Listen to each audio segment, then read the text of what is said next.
भजन का असर आपके कर्म से होता है।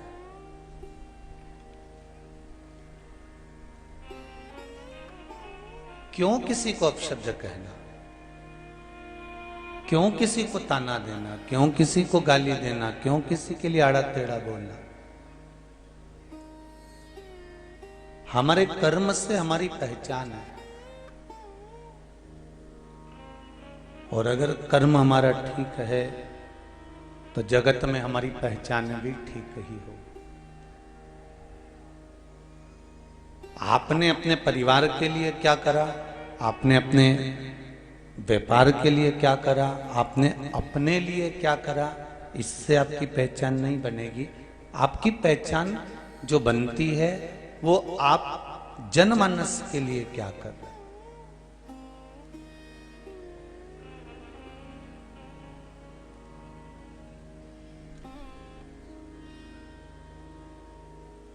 मंदिर बना देना एक अलग विषय है, मंदिर बनवा देना एक अलग विषय है, पर उस मंदिर तक भक्तों को लेकर पहुंचा देना ये एक हटकर विषय है।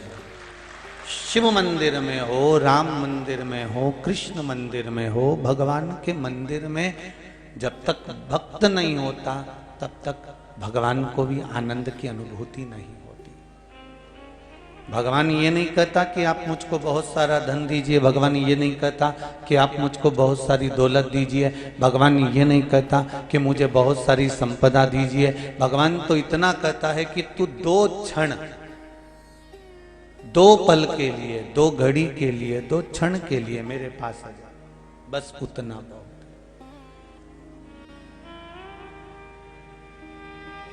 कुछ देर आप परमात्मा को दो तो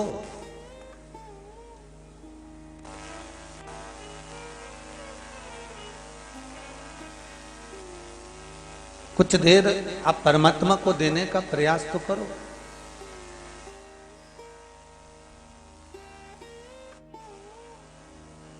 और जब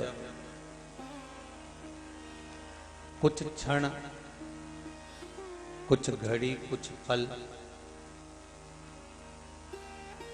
हम भगवान को देने का प्रयास,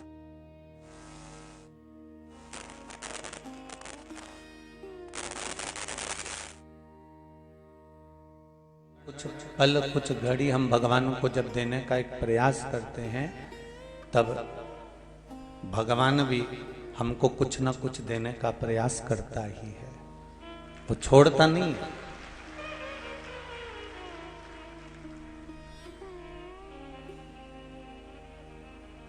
आपकी डायरी कहीं पर भी घूम सकती है, कितना दूध का हिसाब हुआ, कितना गैस की टंकी का हिसाब हुआ, कितने किस सामान का हिसाब हुआ, आपकी डायरी कहीं खो सकती, कहीं गुम सकती।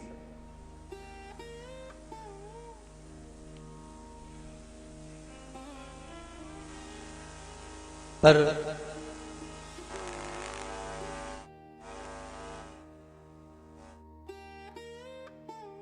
पास जिस डायरी का होता है,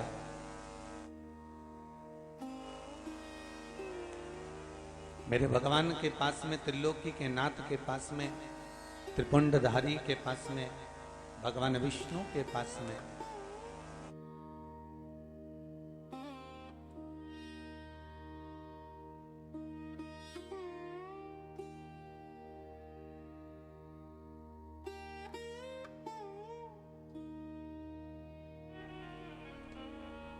जिस डायरी में लिखा होता है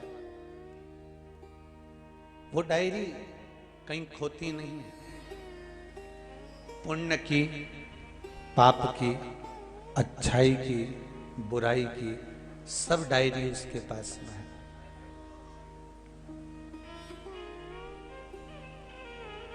एक एक हिसाब किताब उसने लिख के रखा है कि क्या देना है और क्या लेना है, कितना देना है और कितना लेना है, कितना दे दिया और कितना उससे ले लिया, सब हिसाब है उसके पास। एक बार माता पार्वती जी शिव जी को रोटी भोजन करा रही थी।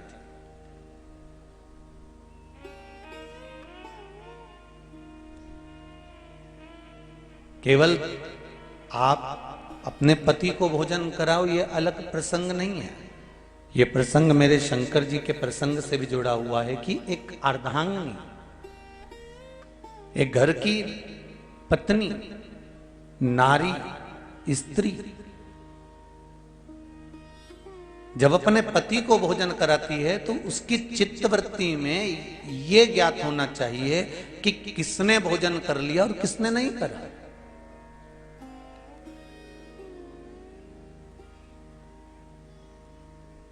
और मेरा विश्वास कहता है, इस व्यासपीठ से मेरा भरोसा और मेरा विश्वास कहता है कि मेरे भारत भूमि की जितनी माताएं हैं, मेरे भारत भूमि की जितनी बेटियां हैं, मेरे भारत भूमि की जितनी नारियां हैं, ये भोजन तभी करती हैं जब घर के लोग भोजन कर लेते हैं।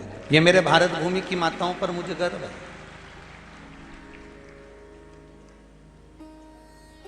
और बिना पूछे ये भोजन करती भी नहीं। आपने कर लिया क्या? आपने किया कि नहीं करा?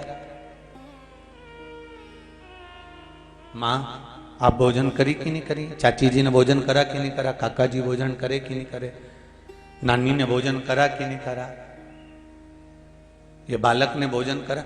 उसकी चित्तवृत्ति में ये रहता है, उसके मन में ये चलता है। और इसका प्रत्यक्ष उदाहरण ये शिव महापुराण की कथा है कि माता पार्वती जी शंकर जी को भोजन करा रही हैं और इतने में शिव जी को भोजन कराते कराते काकड़िया की रोटी बनाई, काकड़िया की साग, और पर से माता पार्वती जी पावे भोलानाथ मन शिव रटोरे, छोड़ दो कपट मन शिव रटोरे। आकड़े की रोटी बना ली, काकड़िया की सब्जी बना ली, पार्वती मैया शिव जी को भोजन करा रही हैं। शंकर भगवान ने रोटी का पहला ग्रास तोड़ा है और ग्रास को तोड़कर मेरे भोलेनाथ जी ने मुख में लिया है। रोटी का पहला ग्रास तोड़कर मेरे शंकर भगवान ने, मेरे ओगड़दानी ने, मेरे त्रिकालदर्शी ने, मेरे कैलाशी, मेरे अविनाशी ने अपने मुख में लिया। और दूसरा ग्रास मेरे भोलेनाथ जी जैसे ही मुख में रखने ही वाले थे, इतनी देर में शंकर जी ने वो ग्रास वापिस अपने पात्र में रख दिया। पार्वती जी ने पूछा, क्या हुआ भोलेनाथ?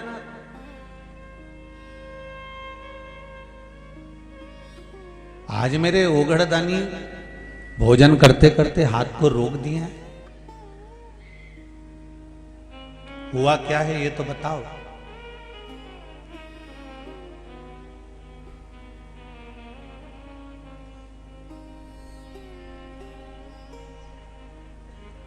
करा क्या जाए?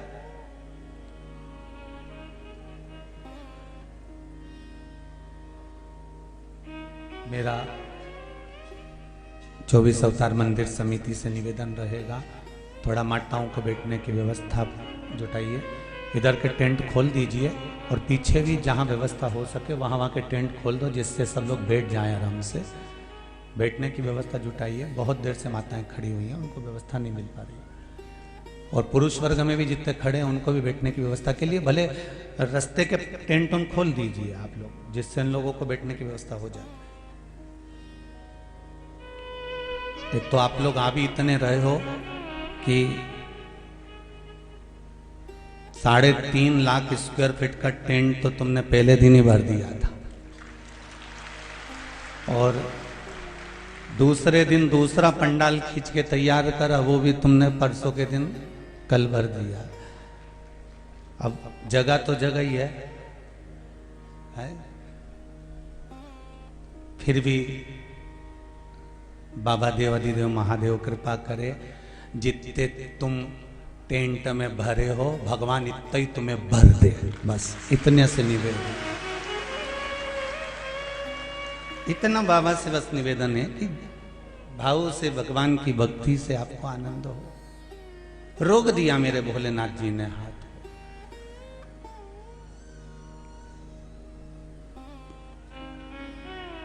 और मेरे शिव जी ने जब अपने हाथ को रोका तो पार्वती जी ने पूछ लिया, आज मेरे शंभु, आज मेरे त्रिकालदर्शी, आज मेरे कैलाशी अविनाशी शंकर, क्या बात है जो भोजन को हाथ रोक देते हैं।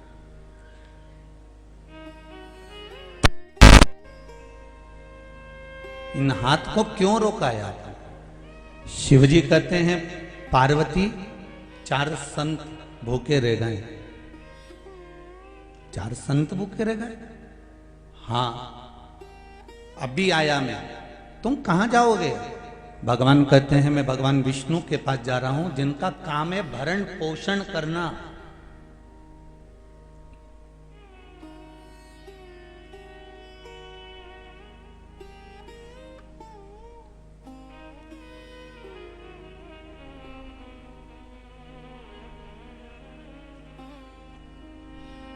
जिनका एक ही काम है कि संपूर्ण ब्रह्मांड में, चाहे वो जलचर हो, चाहे वो थलचर हो, चाहे वो वायुचर हो, किसी रूप में अगर उसका जन्म हुआ है तो उसको पेट भरने की जवाबदारी भगवान विष्णु की है।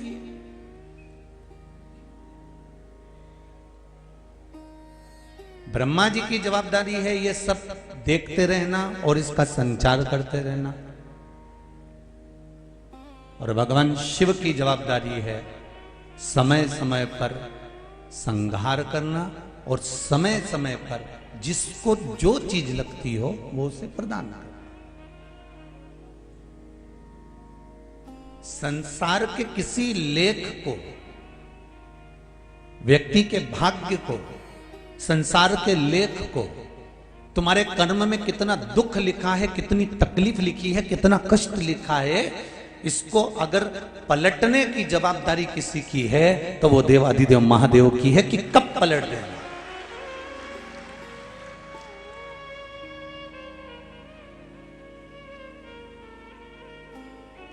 आपके भाग्य में कितना दुख लिखा है, कितनी तकलीफ लिखी है, कितना कष्ट लिखा है, कितनी बीमारी लिखी है, और उस बीमारी में, उस तकलीफ में, उस कष्ट में आप जब भगवान का भजन करते हो तो उससे दुख कटता है।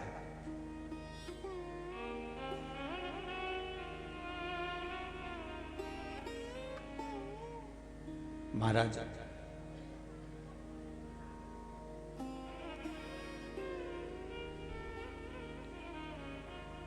कौन अमीर है और कौन गरीब है, किसके पास में कितना धन है और किसके पास में कितना मन है, ये शिव को मालूम है। धन से अगर परमात्मा मिलता होता तो नामदेव, सूरदास जी, तुलसीदास जी इनको नहीं मिलता। बोला मिलता क्या? आंखों वालों को अगर भगवान मिलता होता तो सूरदास जी को कभी नहीं मिलता। बहुत ज्यादा सुनाई देता है तो भगवान मिल जाएगा, तो ऐसा भी नहीं होता। पांव अच्छे हैं तो भगवान मिल जाएगा, ऐसा नहीं होता। हाथ अच्छे हैं तो भगवान मिल जाएगा, ऐसा नहीं होता। शिव महापुराण की कथा कहती है इन शरीर की, इन इंद्रियों से कोई फर्क नहीं पड़ता। शरीर की एक इंद्री प्रबल होना चाहिए, वो है हमारा मन, जो परमात्मा का होना चाहिए। अगर मन आपका भगवान का है, मन चित्त वृत्ति आपकी परमात्मा की ओर है, तो फिर आपको नहीं सोचो। सबसे ज्यादा चंचल है ही तो मन तो चंचल है। ये मन बड़ा चंचल है, कैसे तेरा भजन करूं, जितना इसे समझाऊं उतना ही मचल।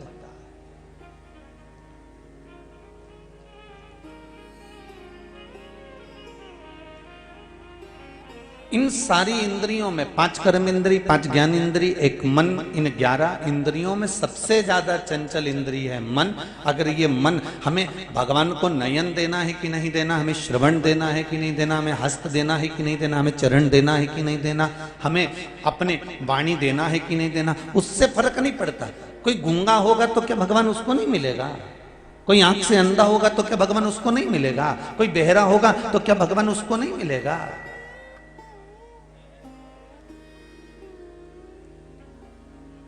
एक बेहरे की भी कथा आती है।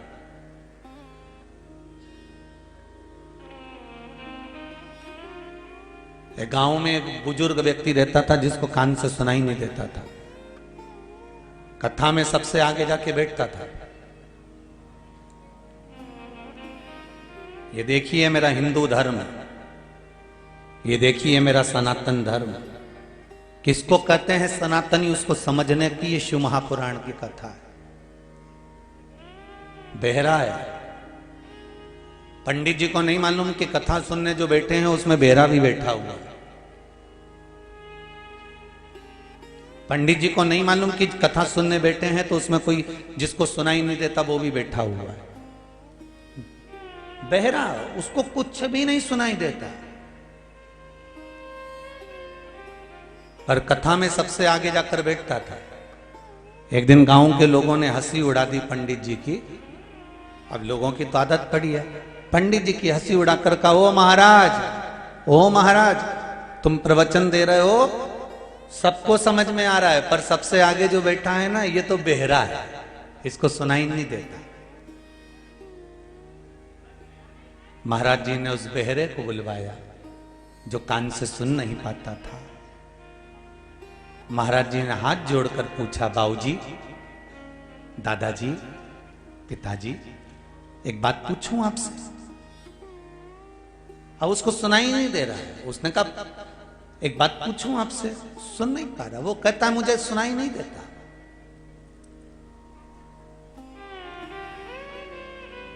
पंडित जी ने कहा, लिख कर दे दूं मैं आपको?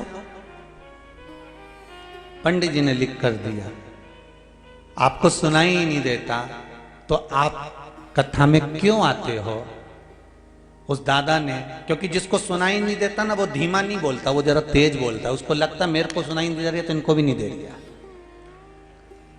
जिसको सुनाई नहीं देता ना वो तेज बोलता है, क्योंकि उसको लगता है कि मुझे नहीं सुनाई दे रहा तो इसको भी नहीं सुनाई दे रहा। तो उस बाबा जी ने, उन महाराज ने, उस व्यक्ति ने, उस बाबूजी ने, उस पिताजी ने चिल्ला कर कहा। पंडित जी ने पूछा, जब आपको सुनाई नहीं देता तो कथा में क्यों आते हो? उसने चिल्ला कर कहा, मैं कथा सुनने के लिए, मेरे लिए नहीं आता, मेरे कथा सुनने के लिए, मेरे परिवार वालों के लिए आता हूं। मैं बहरा हूं, वो मुझे छोड़ने आते हैं, वापस लेने आते हैं। भले कथा में नहीं बैठते पर दरवाजे पर धोख तो लगाकर चले जाते हैं। इसको सनातन हिंदू धर्म कहते हैं।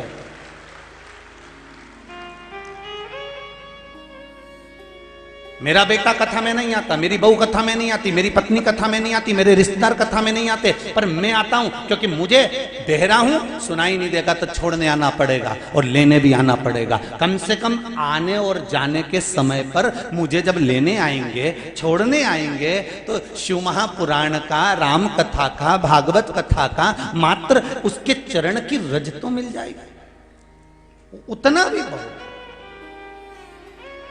सनातन हिंदू धर्म की ये गाथा है।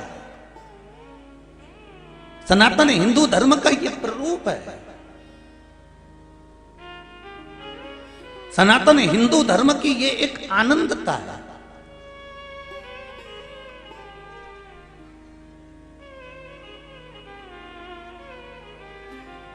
बाबा,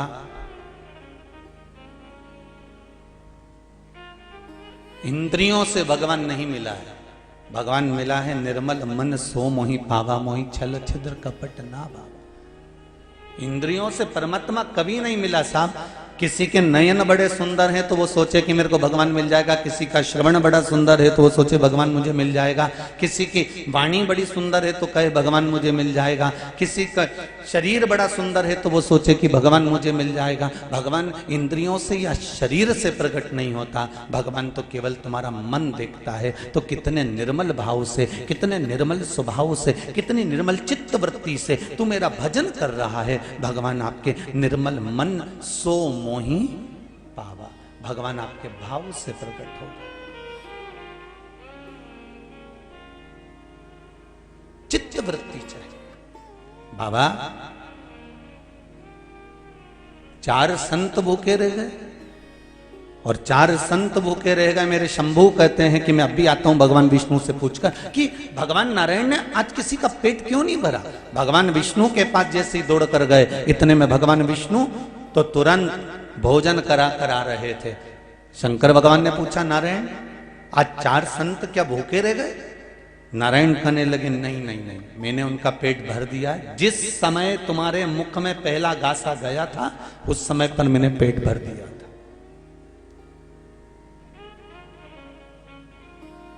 पहले गासे के समय पर मैंने पेट भर दिया। प्रभु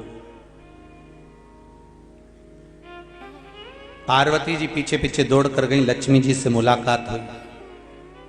लक्ष्मी और पार्वती में दोनों में बात हुई कि हमारे पति एक ऐसे हैं जो संपूर्ण ब्रह्मांड का पेट भरने के बाद में भोजन ग्रहण करते हैं, क्यों ना एक बार इनकी परीक्षा ली जाए, क्या करा जाए। लक्ष्मी जी ने कहा, एक काम करते हैं, 4 चींटियों को एक डब्बी में बंद कर देते। चींटियों को डब्बी में बंद करेंगे और जब चींटी भूखी रहेगी और अपन भगवान को भोजन कराएंगे। देखते हैं जरा भगवान भोजन करता है कि नहीं करता।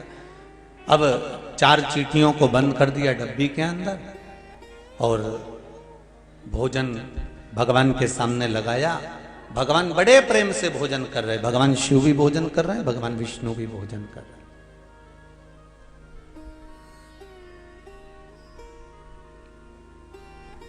लक्ष्मी जी ने नारायण भगवान से कहा और पार्वती जी ने शिव जी से कहा, प्रभु धन्य आप, 4 मृत्यु लोक के जीव भूखे पड़े हैं और आपने भोजन कर लिया।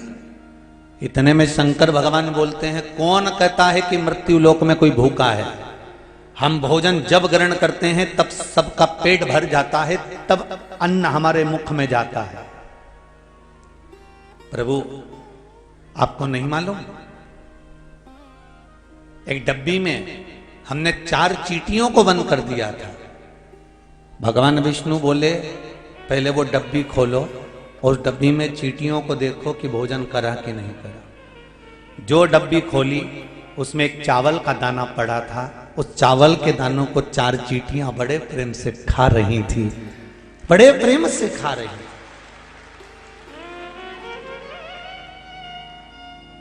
4 चींटियां बड़े प्रेम से वो भोजन ग्रहण कर रही है।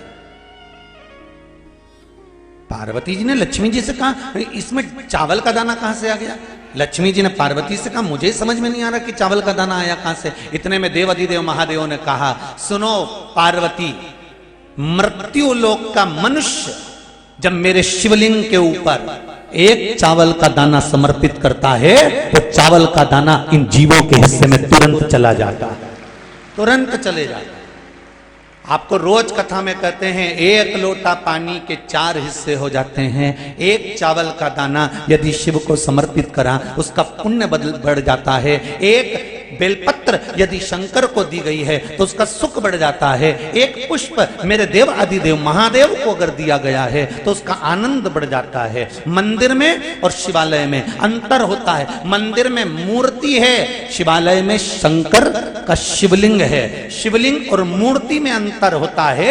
मूर्ति एक जगह पर स्थिर हो सकती है, पर शिवलिंग वो होता है जहां पर 33 कोटि देवताओं का एक साथ निवास होता है। वहां कोई दूसरा देव नहीं, 33 कोटि देवताओं को एक जगह पर अगर पूजना है, 33 कोटि देवताओं को एक जगह पर जल चढ़ाना है, 33 कोटि देवताओं को एक जगह पर भोग लगाना है, 33 कोटि देवताओं को एक ही फूल से काम चलाना है, 33 कोटि देवताओं को एक बेलपत्र चढ़ाना है। तो शिवलिंग के मंदिर में चले जाओ, शिवालय में चले जाओ, 1 लोटा पानी चढ़ाओगे 33 कोटि देवताओं में चले जाएगा। एक फूल चढ़ाओगे 33 कोटि देवताओं में चले जाएगा। एक चावल का दाना चढ़ाओगे 33 कोटि देवताओं में चला जाएगा। वहां बट जाता है, वहां रखते नहीं है भोलेनाथ। शंकर ने अपने पास रखा ही क्या है?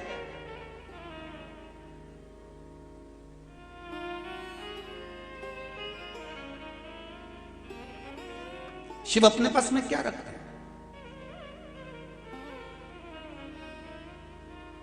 जो रखा वो आपके लिए रखा।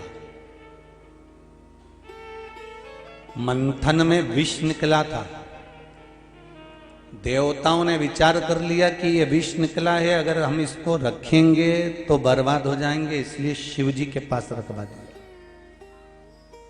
मेरे ओगरदानी मेरे शंकर जी के पास में वो विष रखा हुआ। शिव कहते हैं मैं पी लूंगा पर तुम मत पीना, क्योंकि तुम पृथ्वी पर जन्म लिए हो, मृत्यु लोक में आए हो, तो मेरी औलाद हो, मेरी संतान हो, तुम क्यों पीना। दुनिया के लोग दूसरे को विष पिलाना चाहते हैं, पर केवल एक देव अधिदेव महादेव एक ऐसे हैं कि खुद विष पी जाते हैं और तुम्हें अमृत पिलाने का प्रयास करते हैं। जो अमृत पिए वो देव है, और जो विष पिए वो महादेव है। देवों का भी जो देव है वो महादेव है। जो विष को धारण कर जाता है, पी जाता है, वो मेरा शंकर है, वो मेरा शिव है।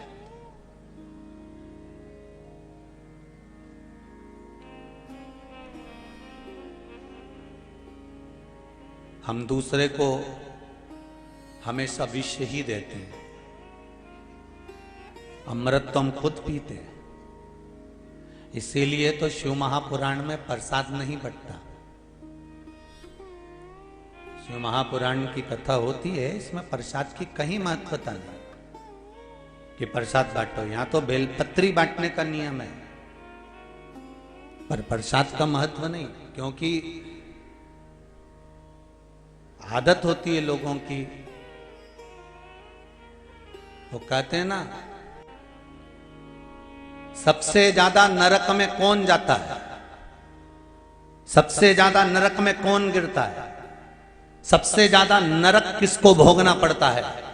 तो शिव महापुराण की विद्येश्वर संहिता कहती है, जो प्रसाद बांटता है नरक उसको भोगना पड़ता है।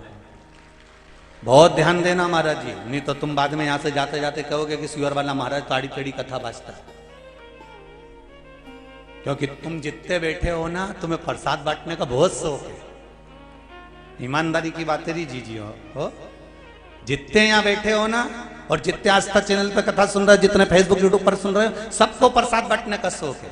पर शिव महापुराण की कथा कहती है, सबसे ज्यादा नरक में कौन जाता है, तो क्या प्रसाद बांटने वाला जाता है। सबसे ज्यादा नरक किसको भोगना पड़ता है, तो क्या प्रसाद बांटने वाले को भोगना पड़ता है। तो प्रसाद बांटने वाले को नरक क्यों भोगना पड़ता है, तो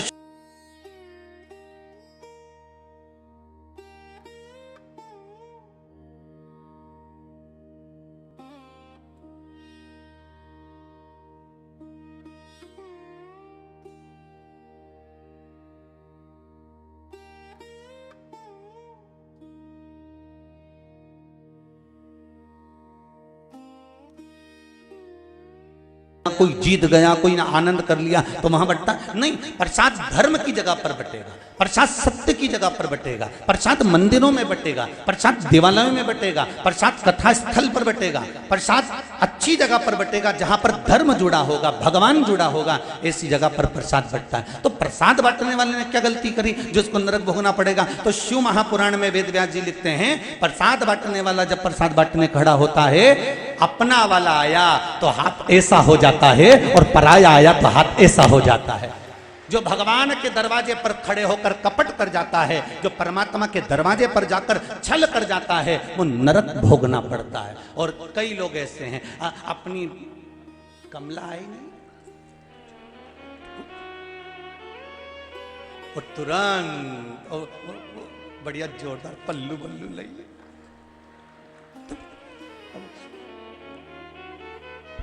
शिव महापुराण की कथा तो यहां तक कहती है, तुम्हारी पत्नी भी अगर तुम्हारे सामने खड़ी हो, तुम्हारे सामने अगर खड़ी हो, तो राजा हरिश्चंद्र जैसा निर्णय करना कि राजा हरिश्चंद्र का बेटा मृत्यु हो गई, शमशान में लाश लेकर आई थी धर्मपत्नी, और राजा हरिश्चंद्र कहते हैं, कर तो देना पड़ेगा रानी, कर दोगे तो अंतिम संस्कार करने दूंगा। रानी कहती है तुम्हारा पुत्र है, राजा कहता है पुत्र था घर में, पर अभी तो मैं जिस स्थान पर बैठा हूं, मुझे जो कार्य सौंपा गया है वो मुझे करना पड़ेगा, इसलिए इसको जलाने के लिए, अंतिम संस्कार करने के लिए तुम्हें कर देना पड़ेगा।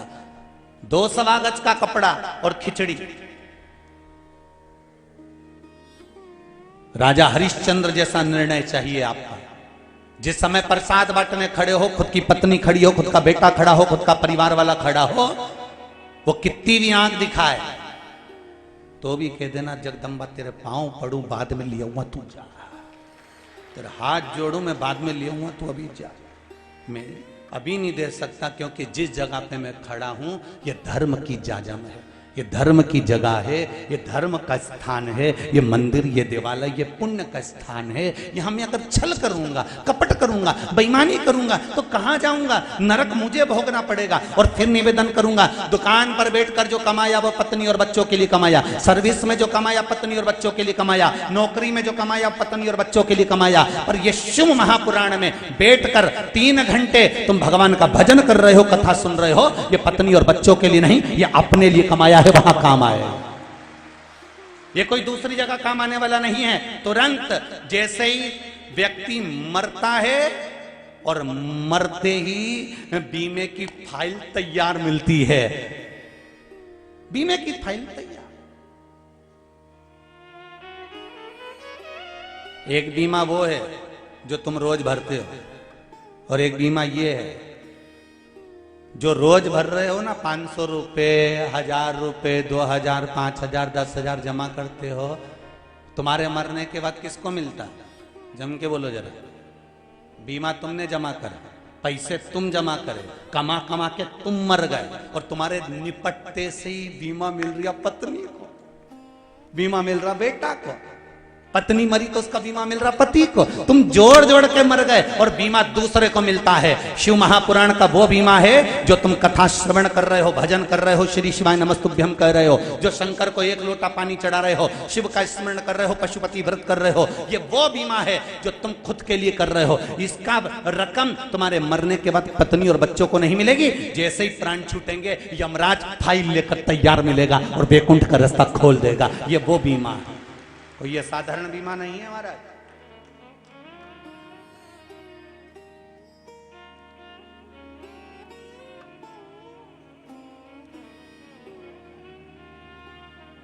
अंतिम समय में भी वो साथ देगा, वो कोई दूसरा नहीं हो सकता।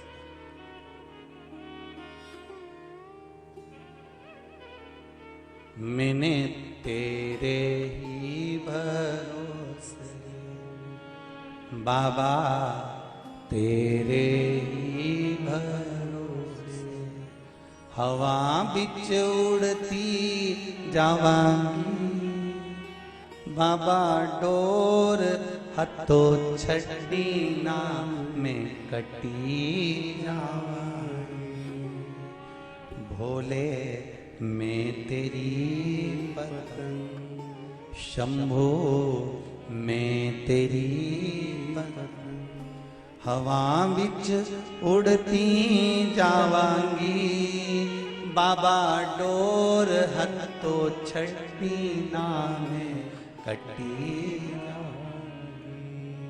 उसने दिया है।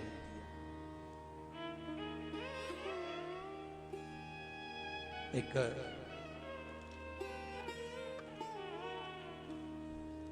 ज्यादा पत्र तो हमने पढ़े नहीं है, थोड़े ही पढ़े हैं।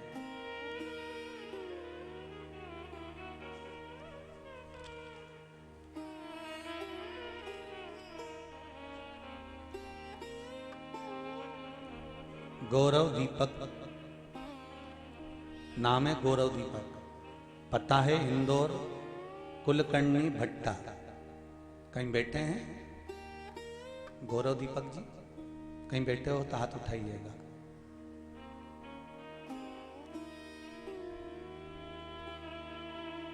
गौरव दीपक जी हाथ उठाइए, कहीं बैठे हो तो। आप ही हैं बेटा? गुरुदेव,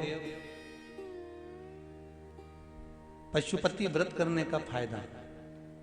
मैंने भोलेनाथ से विनती करी थी, मेरी मम्मी की तबीयत ठीक नहीं थी, स्वास्थ्य बहुत ज्यादा खराब हो गया था, डॉक्टरों ने तकलीफ बता दी थी। पशुपति व्रत करना प्रारंभ करा और बाबा की ऐसी कृपा हुई कि हमारी माता जी अब ठीक हो गई हैं। देवाधिदेव महादेव, धन्यवाद बेटा, आपने अपनी माता के लिए कुछ तो करा। जोरदार ताली बजाओ इस बालक के लिए। बहुत बहुत साधुवाद बेटी।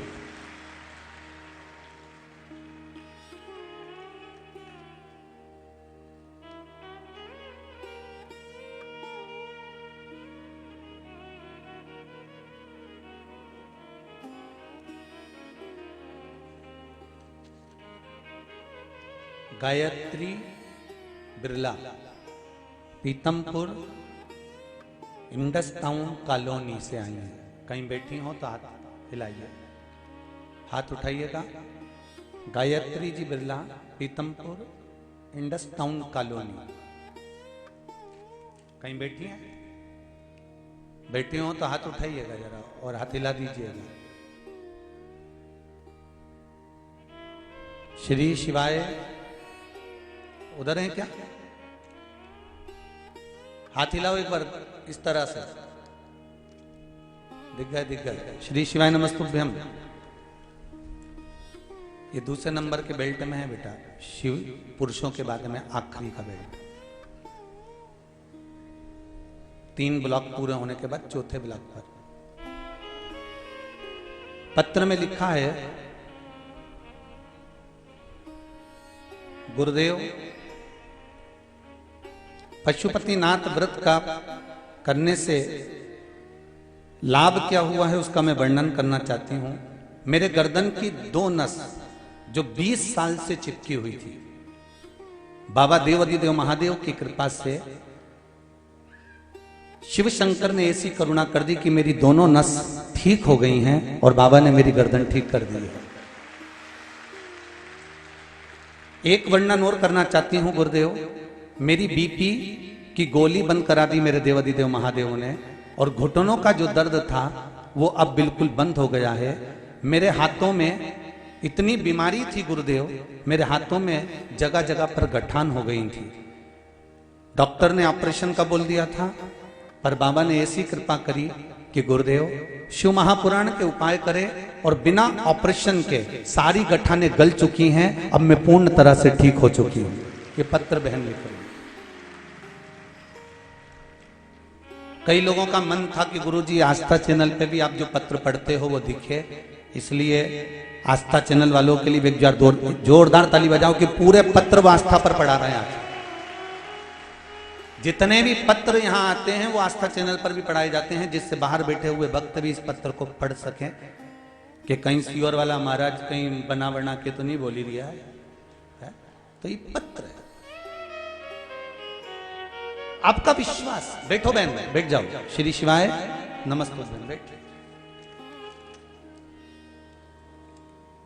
आप शिव को अगर रिझा रहे हो, आप शंकर को अगर एक लोटा पानी भी चढ़ा रहे हो, आप शंकर का गुणगान भी कर रहे हो, खाली नहीं जाना है। फिर सुन लो, जितने लोग जहां जहां से आए हो, 3 घंटा आपने जो देवाधिदेव महादेव को यहां दिया है ना, जिंदगी भर जो तुमने कराया, जो भी कुछ तुमने अपनी उम्र निकाली है, कोई 40 साल का हो गया, कोई 50 साल का हो गया, कोई 60 साल का हो गया, कोई 20 साल का हो गया, कोई 30 साल का हो गया, जितनी उम्र तुमने निकाल दी, उस सारी उम्र में तुम 2 साल से 3 साल से 4 साल से जो शंकर की शिव पुराण को सुनकर शंकर के पूजन में लगे हो, तुम्हारी सही उम्र तो अब चालू हुई है कि तुमने उम्र का सदुपयोग करा। अपनी उम्र का सदुपयोग करना अब प्रारंभ करा।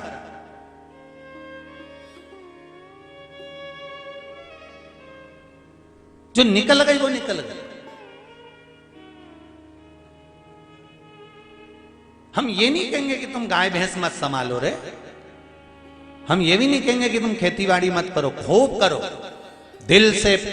जैसे बीज बोते समय तुम दिल से बोते हो, जल डालते समय तुम जल दिल से डालते हो, पानी फेरते समय पानी दिल से फेरते हो, जो कुछ भी काम करते हो वो दिल से करते हो, तो फिर फसल भी मेरा मालिक दिल से देता है। उसी तरह शिव भजन भी दिल से करो, भगवान का भजन दिल से करो, स्मरण दिल से करो, वो दिल से देगा।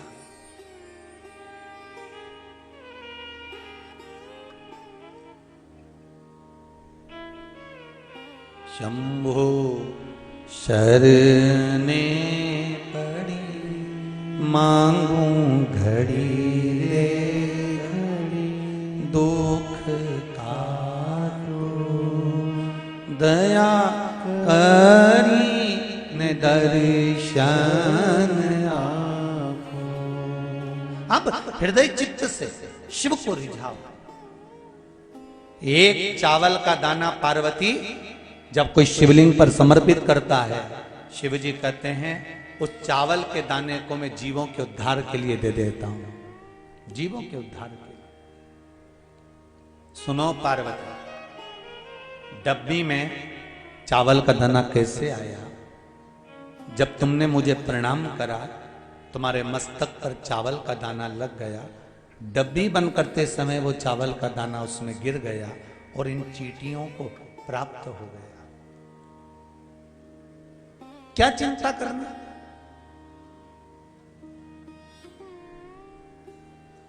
एक लाइन आती है बड़ी सुंदर, अजगर करे ना चाकरी, पंछी करे ना काज, और दास मलू का कह गए सबके दाता। जम के तो बोलो राम। ये कहावत लोग कहते रहते हैं, ये कविते लोग कहते रहते हैं, उसका कारण क्या है? जिसको दास मलूक कहा गया वो केवल दास नहीं था, वो उसका नाम मलूक था। दो मित्र थे, एक मलूक और एक उसका मित्र। जो मित्र था वो मंदिर जाया करता था, भगवान का भजन करने जाता था, भगवान की पूजन करने जाता था, शिव मंदिर में रोज जल चढ़ाने जाता था, शंकर की आराधना करने जाता था, भगवान राम के मंदिर पहुंच जाता था। कई गांव में, हमारे भी गांव में, यहाँ देपालपुर में भी कई ऐसे होंगे, बेटमा में भी ऐसे होंगे, कई गांवों में लोग ऐसे होते हैं, हमारे सीहोर में भी कई लोग ऐसे हैं जिनका काम है रोज 5-10 मंदिर के अगर दर्शन निकल ले तब तक उनका पेट नहीं भरा है। तो अपने गांव में भी ऐसा होगा, 2-4 मंदिर तो जाता ही होगा।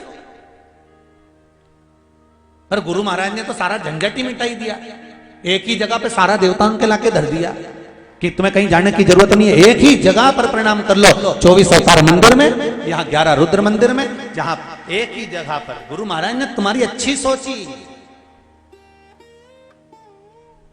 कि कहीं नहीं भटकना अपना। मलुक का एक मित्र मंदिर जाता था तो मलुक उसको रोकता था, क्यों मंदिर जाता है? काम करा कर, कर्म करा कर, काम नहीं करेगा तो क्या भगवान खाने को दे देगा? ऐसे ज्ञान देने वाले ढेर सारे पड़े हैं साहब, ढेर सारे। रोज मिलेंगे तुमको। क्या होता है पशुपति व्रत करने से? क्यों सीहोर वाला महाराज के चक्कर में पड़ी हो? वो तो पगला है, उमें तो अक्ल ही नहीं है, उके कई कथा वाचना है।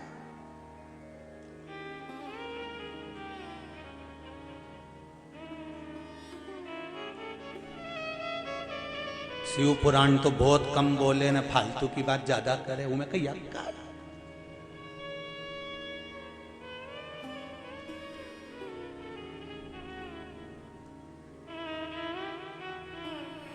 वह फालतू की बात के चक्कर में गीता प्रेस गोरखपुर से सारी पुराणों तो जाए कि नहीं जाए, पर शिव पुराण इतनी बिक रही है, इतनी बिक रही है कि गीता प्रेस गोरखपुर वाले भी कह रहे हैं कि क्या शिव पुराण जा रही है फालतू की बात के चक्कर में। एक बार बीच में बोल दिया था कि काली मिर्ची शंकर जी को चढ़ा, वो काली मिर्ची के चक्कर में इतनी गीता प्रेस गोरखपुर की शिव पुराण उठी, इतनी उठी कि लोगों ने पढ़ के उसमें लगे रहे कि काली मिर्ची लिखी का, काली मिर्ची लिखी का, काली मिर्ची लिखी का, ढूंढते रहे। अरे जो बोल रहे हैं वो ढूंढो तो, इसी शिव पुराण में मिलेगी। और ये कोई शिव पुराण दूसरी नहीं है, ये गीता प्रेस गोरखपुर की यही शिव पुराण जो बाँच रहे हैं वो आपके पास होना चाहिए। उसका अध्ययन करो, निकालो तुम भी बैठ।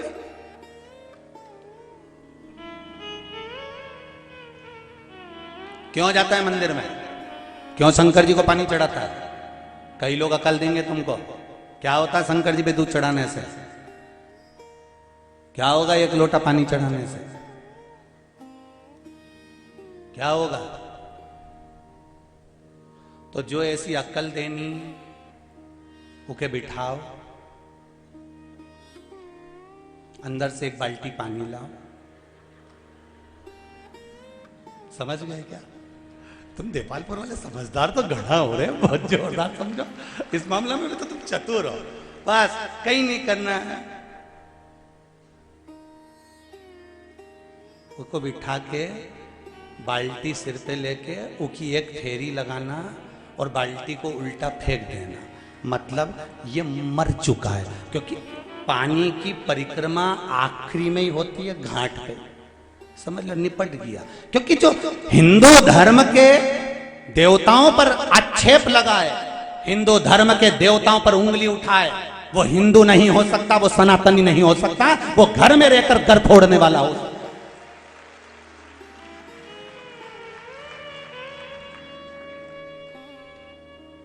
एक फिल्म बनी है द कश्मीर फाइल, पूरी फिल्म को अच्छे से देख लेना। दूसरों से नुकसान नहीं हुआ, ये फिल्म बता रही है कश्मीर की कि हमारे अपनों ने ही हमें डुबो दिया। ये कश्मीर फिल्म बता रही है। दूसरों की सामर्थ्यता नहीं हो सकती तुम पर उंगली उठाने की।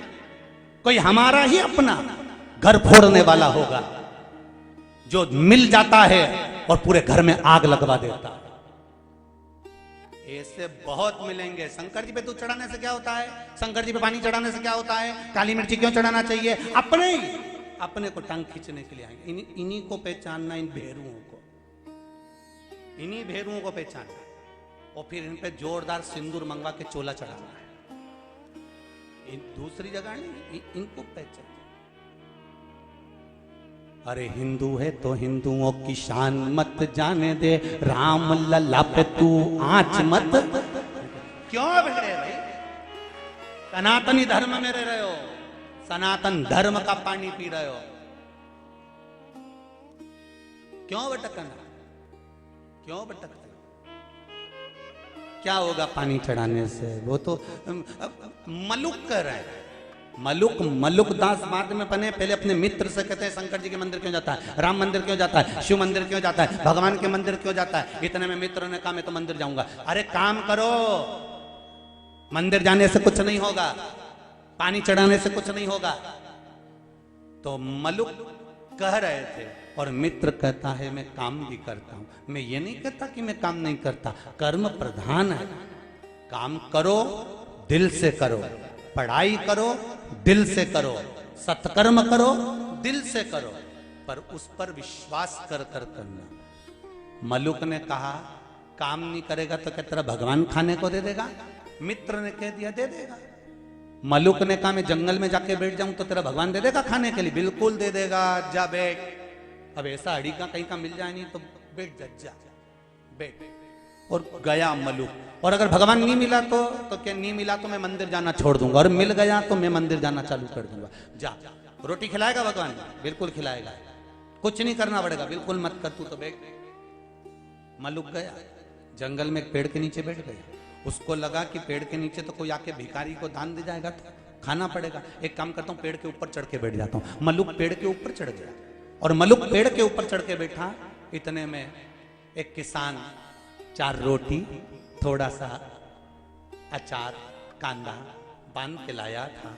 रोटी उसने सोचा गाय को यहीं चराना है, रोटी कोई जानवर खा जाएगा, इसलिए उसने पेड़ पे टांग दी। मलुक ने मन में सोचा गजब का भोलेनाथ है इसका, तो रोटी पेड़ पे दे दी, गजब। परंतु इसने मन में सोचा मेरा दोस्त कह रहा था कि तू तो कुछ काम ही मत कर, वो तो रोटी खिला के जाएगा, तो मैं गाय को हाथ से उठाऊं और क्यों निकाल के खाऊं, मैं भी तो देखूं भगवान कैसे आके खिलाता। इतने में 4-5 डाकू घोड़े पे तड़क तड़क आ गए और डाकुओं ने सोचा हरा भरा पेड़ है, इसके नीचे विश्राम करते हैं। विश्राम करा। एक डाकू लेटा तो उसको रोटी दिखी। उसने कहा सरदार भगवान ने रोटी दी, जगदम्बा जी ने, माता जी ने रोटी दे दी, कालका महारानी ने, उतारो उतारो भूख लग रही। इसने रोटी उतारी। दूसरा बोला एक भी रोटी मत खाना, ऊपर पुलिस वाला बैठा है, ऊपर पुलिस वाला बैठा है, रोटी में जरूर नींद की गोली मिलाई होगी, रोटी में नींद की गोली मिलाई होगी, अपन खाएंगे सो जाएंगे, ये पकड़ के ले जाएगा। सरदार क्या करें? सरदार ने कहा अकेला उतारो नीचे इसको, और उसको नीचे उतारा। सरदार क्या करें? सरदार ने कहा बांध दो पेड़ से, उसको पेड़ से बांध दिया। सरदार क्या करें? सरदार बोले ये अपने को पागल समझता है कि नींद की गोली की रोटी हमें खिलाएगा? एक काम करो, ई की रोटी ई के ही खिलाओ। अब वो तो के नहीं खाऊंगा, सरदार नहीं खा रहा, सरदार के मार मार के खिलाओ, ने दो इधर से दो चार, ने दो इधर से दो चार, ने मुंडा में रोटी फंसाई दे, फिर मारे ने मुंडा में फिर रोटी ठूस दे, फिर मारे ने फिर ठूस है, और जितनी रोटी थी ना कांदा के साथ ना अचार के साथ ढोस ढोस के खिलाई। सरदार ने कहा इसको छोड़ दो, चलो। ये चले गए। ये शाम के घर गया, गांव के अंदर तो पूरा नीला पीला हो रहा था। इसका मित्र मंदिर से आ रहा था। उसने पूछा, क्यों रे, मेरा भोलेनाथ मिला था क्या? कि तेरा भोलेनाथ नहीं खाओ तो मारता भी था। गजब का गजब। वो मलुक मलुक नहीं रहा, मलुक दास हो गए, जिन्होंने लाइन लिख दी, अजगर करे ना चाकरी, पंछी करे ना काज, दास मलुका कह गए सबके दाता राम। नहीं करोगे तो भी खिलाएगा। ये शिव है, ये राम है, ये कृष्ण है, ये मेरा परमात्मा है। जन्म उसने दिया है, मृत्यु वो देगा। पेट उसने दिया है, भर वो देगा। तुम काय का टेंशन लेके बैठे हो? काय की चिंता तुमको बेमतलब?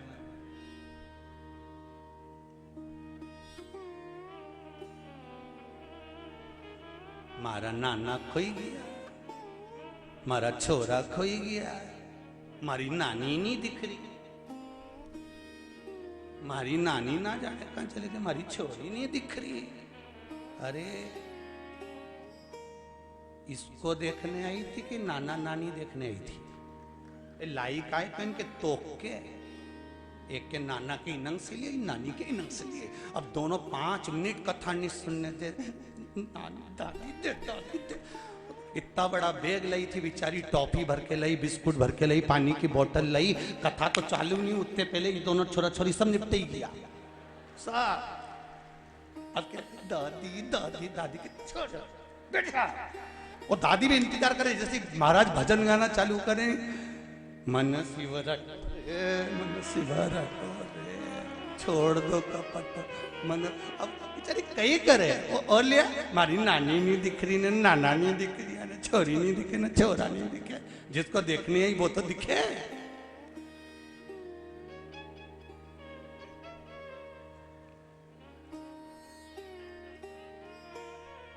चित्तवृत्ति में अगर शिव होगा तो जीवन की सार्थकता अपने आप सिद्ध हो जाएगी। महाराज बड़ा सुंदर प्रसंग शिव महापुराण का आता है। कल कथा में अपने श्रवण करा था देव अधिदेव महादेव का सुंदर मंगल विवाह। एक विवाह का जो प्रसंग होता है, उस विवाह के प्रसंग में सबसे मूल अगर कोई प्रसंग है तो बेटी का विदाई का प्रसंग है।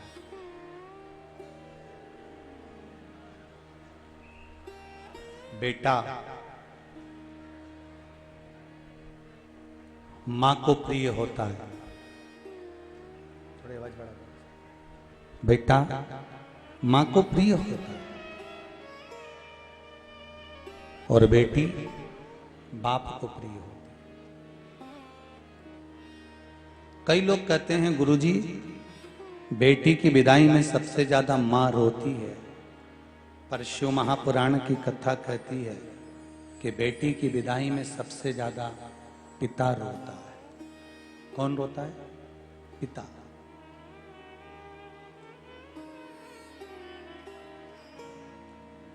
जितना मां रोती है उससे ज्यादा बेटी की विदाई में बाबुल रोता है, पिता रोता है।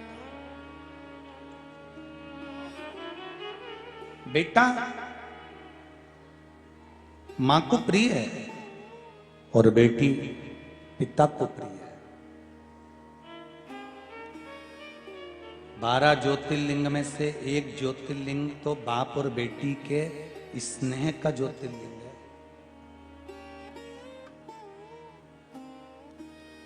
कौन सा ज्योतिर्लिंग है जो बाप और बेटी के अटूट प्रेम को दर्शाता है? 12 ज्योतिर्लिंग में से एक ज्योतिर्लिंग बाप और बेटी के अटूट प्रेम को दर्शाता है और वो ज्योतिर्लिंग है सोमनाथ। कौन सा ज्योतिर्लिंग है? सोमनाथ। सोमनाथ जी का जो ज्योतिर्लिंग का वर्णन किया है, चंद्रमा पर काया का रोग हो गया एक बाप ने, एक पिता ने अपनी बेटी को बहुत समझाया था। एक पिता ने अपनी बेटी को भी समझाया और एक पिता ने अपने दामाद को भी समझाया। शायद ये नहीं चल रहा, बंद हुआ है ये। एक पिता अपनी बेटी को भी समझा रहे हैं और अपने दामाद को भी समझा रहे हैं। बेटी को भी समझाने का प्रयास कर रहे हैं और दामाद को भी समझाने का प्रयास कर रहे हैं, दोनों को। एक बार चंद्रदेव को समझा कर कह दिया, चंद्रदेव तुम्हारा स्नेह सारी बेटियां जितनी तुम्हें को बिहाई गई हैं, जो कन्याएं तुमको दी गई हैं, 60 कन्याओं का विवाह जो तुम्हारे साथ में वर्णित किया गया है,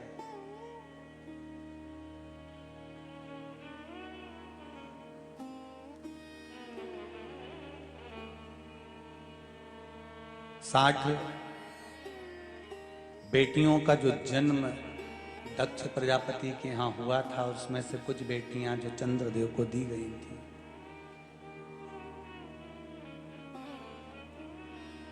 खूब समझाया पिता ने। बेटी के जीवन में अगर दुख आता है ना, तो सबसे पहले बाप की आंख में आंसू आता है। गाय, बेटी और लक्ष्मी, पैसा। 50 जगह पर जब देओ तो 50 बार विचार करना कि देना चाहिए कि नहीं देना चाहिए, किसको दे रहे हो वो भी सोचो।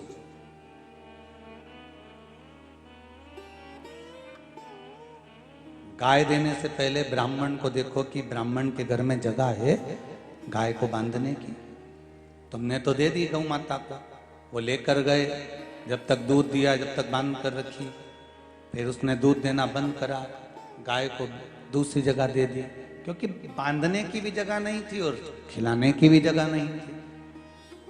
दूसरी से तीसरी जगह चली गई, तीसरी से चौथी जगह चली गई, जाते जाते जाते जाते जाते जाते वो कसाई के हाथ में पहुंच गई। जब गाय कसाई ने काटा, गाय बद्दुआ किसको दे रही थी? जिसने दान दी थी। ब्राह्मण को बद्दुआ नहीं लगी है जो लेकर गया है। तूने संकल्प लिया था, दान करी हुई गाय की आंख में आंसू आता है तो संकल्प देने वाले को रोना पड़ता है। जिस बेटी का तुमने कन्यादान करा है, संकल्प तुमने लिया है, अगर बेटी की आंख में आंसू आता है तो बाप को रोना पड़ता है, कोई दूसरा नहीं रोता।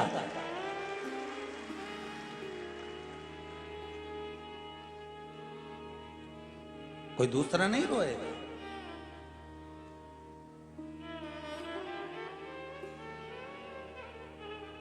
गाय देने से पहले 50 बार विचार करो, जिस ब्राह्मण को दे रहे हैं उसके यहाँ जगह है, इसको रख सकता है, सेवा करेगा। बेटी देने से पहले 50 बार विचार करो, जिस दामाद के साथ में, जिस लड़के के साथ में बेटी का विवाह कर रहे हो, ये सम्मान करेगा, आदर करेगा, सत्कार करेगा, अच्छे से रखेगा, तो बेटी बिहाई है। लक्ष्मी देने से पहले विचार करो, जिसके कटोरे में तुम पैसा दे रहे हो, जिस भिखारी के कटोरे में तुम रुपया डाल रहे हो, कहीं ये ले जाकर मदिरा पाने में, मांसाहार में, वैश्यवृत्ति में, कहीं जुए में तो नहीं लगा देगा।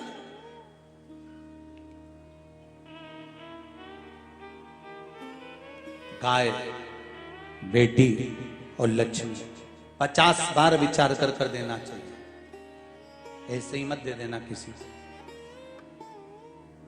किसी भिखारी के कटोरे में अगर पैसा डालो तो पहले विचार कर डालो, क्या ये इसका उपयोग सही जगह कर रहा है। बेटी को देने से पहले विचार करना, क्या ये सही जगह पर जा रही है।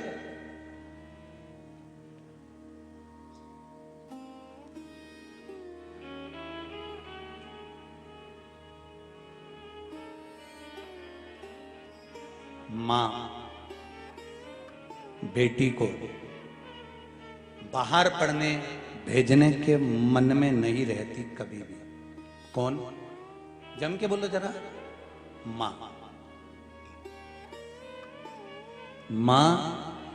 कभी बेटी को बाहर पढ़ने के लिए भेजना नहीं चाहती, पर बेटी को अच्छा पढ़ता हुआ देखकर एक बाप ऐसा होता है जो अपनी पत्नी को समझाता है कि इसको मैं चाहता हूँ इंदौर पढ़ने भेज दूँ, इसको मैं रतलाम पढ़ने भेज दूँ, इसको मैं पूना पढ़ने भेज दूँ, इसको मैं मुंबई भेज दूँ, इसको मैं विदेश भेज दूँ। केवल एक पिता होता है जो बेटी को पढ़ने के लिए दूसरे नगर में, दूसरे गांव में, दूसरे शहर में भेजता है। सारे घर के लोग एक पिता को समझाते हैं, क्या कर रहे हो, अपनी युवान बेटी को तुम वहां पढ़ने भेज रहे हो, आजकल का माहौल ठीक नहीं है, समझ जाओ। एक बाप को मोहल्ले के लोग, समाज के लोग, घर के लोग, परिवार के लोग एक पिता को बार बार टॉर्चर करते हैं, बार बार समझाते हैं, उसके बाद भी बाप अपनी छाती पर पत्थर रखता है और अपनी बेटी को पढ़ने के लिए भेजता है। वो बाप होता है।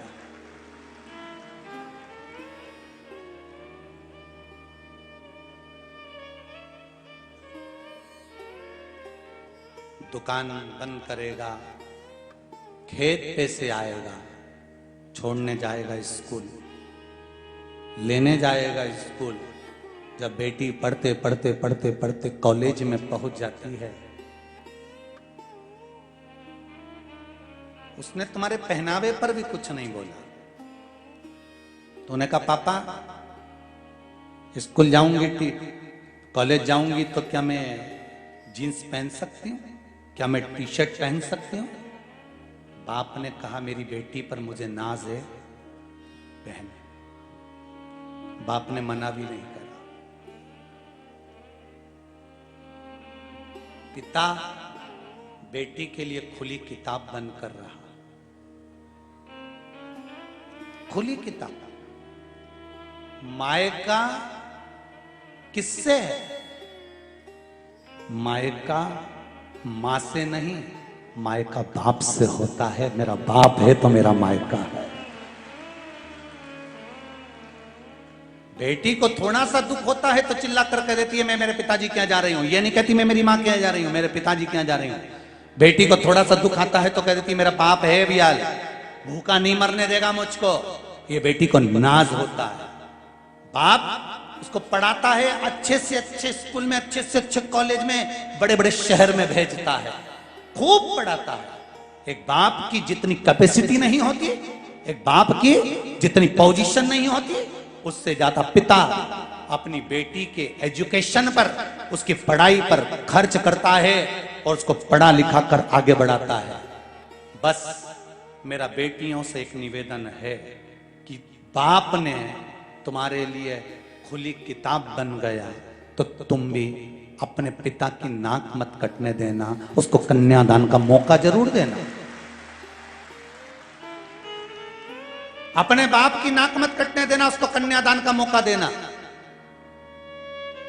उसने तुमको पहनने से मना नहीं करा, उसने तुमको पढ़ाने से मना नहीं करा, उसने तुमको विद्याध्ययन से मना नहीं करा। ये नहीं कि तुम कॉलेज में चली गई, स्कूल में चली गई और मालूम पड़े कोई मित्र दोस्त ऐसे मिल गए जिनको पिता से छुपाती रही। जिस बाप ने तुम्हारे लिए पूरी किताब खोल दी है, जिस बाप ने अपनी पूंजी लगा दी है, जो बाप गर्व से कहता है कि मेरी औलाद मेरे से छल नहीं कर सकती, मेरी औलाद मेरे से विपरीत नहीं जा सकती, मेरी बेटी मेरे कहने पर चलती है।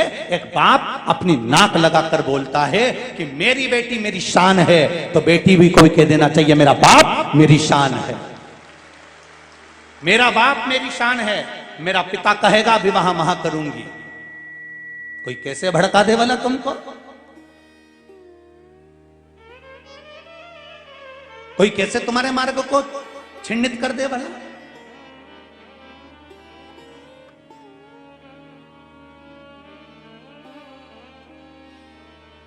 जिसके घर में बेटी का जन्म होता है, मेरी बहनें बैठी हैं, आस्था चैनल पर जितनी माताएं सुन रही हैं, जितने पुरुष वर्ग सुन रहे हैं, जितने फेसबुक और यूट्यूब पर कथा सुनने वाले हैं, उनको भी नमन कर कर कहूंगा।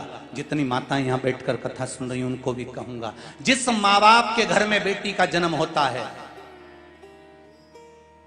उस बेटी का कन्यादान यदि माता पिता नहीं करते हैं तो 94 तरह का नरक माँ और बाप को भोगना पड़ता है। और उस नरक से बचा सकती है बेटी। उस नरक से बचा सकती है बेटी। बेटी कह दे आपकी और हमारी मित्रता है, आप हमारे दोस्त हो, फ्रेंड हो, हमारे दोस्त बनकर रही है, पर विवाह का निर्णय तो मेरा पिता ही रहेगा और मेरी माँ की गोद में बैठ खेली हूं, मेरी माँ ही निर्णय करेगी कि मुझे शादी कहां करना है। मेरे जीवन का पहलू मेरे माता पिता निश्चित करेंगे। आज के जमाने में नया नया प्रलोभन देकर, खूब बॉडी शाडी बनाकर दूसरे धर्म के लोग भी आपको लुभाने का प्रयास करेंगे, पर हिम्मत आप में होना चाहिए कि डोल कैसे जाओ। हिम्मत आप में होना चाहिए कि कैसे डिग जाए भला।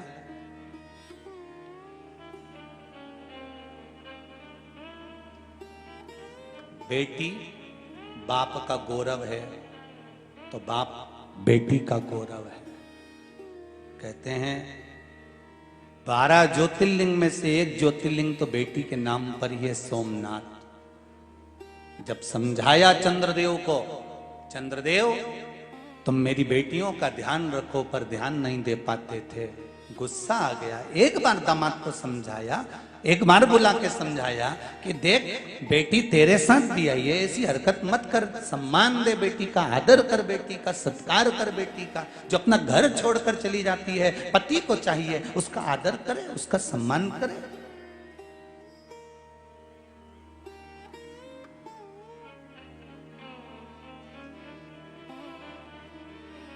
पर एक बात समझ में नहीं आती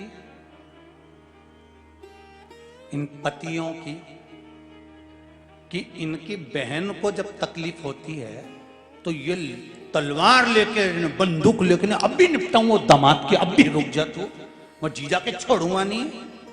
बहन के तकलीफ हुई तो ये तलवार और बंदूक लेके दौड़ पड़ते हैं, ये गालियां देना चालू कर देते हैं।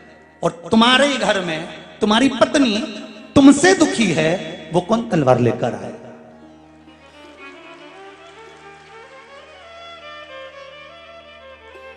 अरे ओ भेरू,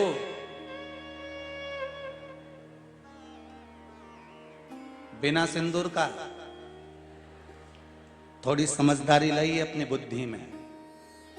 अपनी बहन को जब हम दूसरे के घर में दुखी नहीं देख सकते, तो दूसरा व्यक्ति भी अपनी बहन को तुम्हारे घर में दुखी नहीं देख सकता।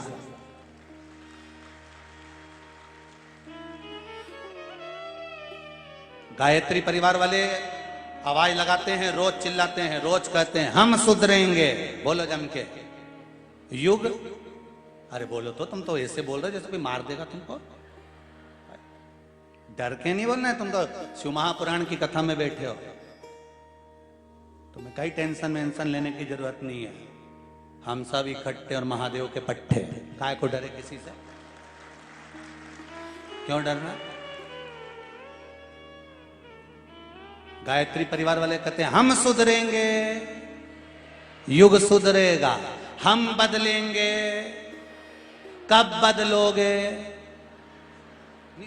तारीख तो आज निश्चित करें। जब ये 24 अवतार मंदिर वाले जब 11 रुद्र अवतार के मंदिर की तारीख निश्चित कर रहे हैं, तो अपन क्यों चूके? कब सुधरोगे? आज निश्चित कर लो तुम तो कि हम तो बस सुधरेंगे। कब से कह रहे हम सुधरेंगे, हम बदलेंगे, युग बदलेगा, हम बदलेंगे, युग बदलेगा। कुछ नहीं बदला, मेहंदी बदली और घूंघट बदला। घूंघट यहां था, यहां पहुंच गया, बच्चा कुछ था, यहां पहुंच गया, यहां से यहां आ गया, यहां आ गया, अब यहां धरा गया। तुम नहीं बदले, घूंघट बदल गया। मेहंदी यहां थी, मेहंदी यहां से यहां आ गई। और बच्ची कुची थी तो एक बार पूना में कथा करने गए, हड़पसर में, तुम्हारी गुड़िया यहां लगा के आ गई। तो हमने उससे पूछा, हमने कहा बेटा तन्नू ये तूने क्या लगा लिया? तो क्या गुरुजी टेटुआ है? नहीं टेटू है। हमने कहा टेटू है?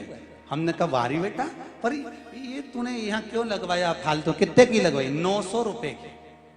हमने कहा बताओ 900 रुपए का किसी गौ माता को चारा दे देती, 1 महीना खाती बापड़ी, कितनी खुश होती, तेरे को दुआ देती, फालतू का पैसा बर्बाद कर दिया ने 900 रुपये का यहाँ टेटुआ बनवा के आ गई, ये तो फ्री में बन जाता। तो वो बोली गुरुजी फ्री में कैसे बनता? हमने कहा दीवार पे बना लेती, चिपक जाते। हमें कही फालतू का पैसा बर्बाद करा।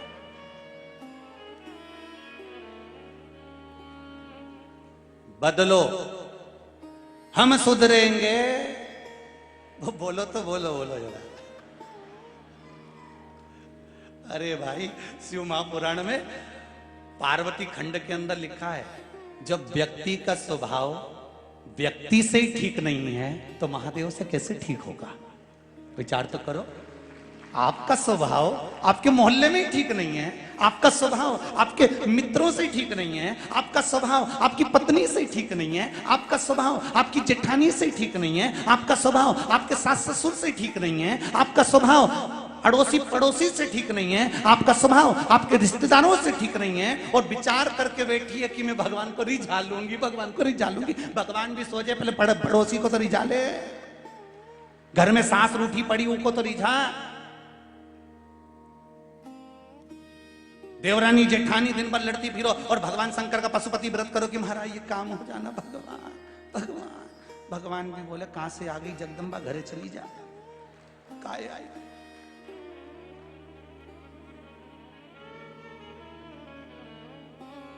अपने स्वभाव को थोड़ा सा बदलना है।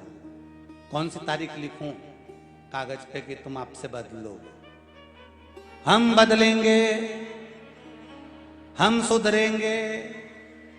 का आज की पक्का? पड़ोसन कितनी भी गाली दे, अपने नहीं बोलना, बस चोटी कर लेना, पर बोलना नहीं अपने। हो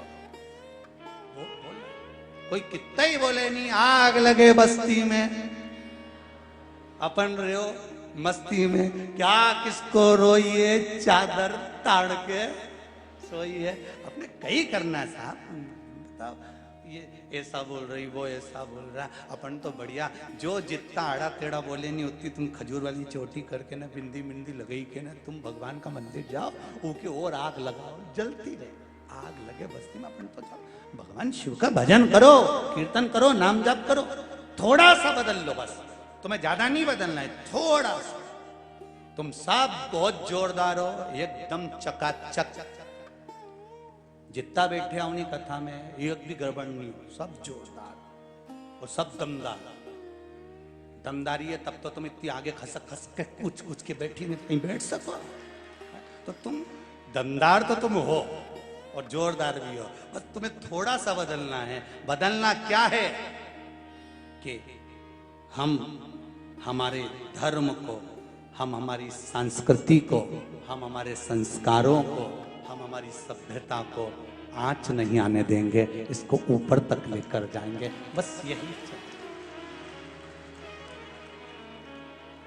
श्री शिवाय।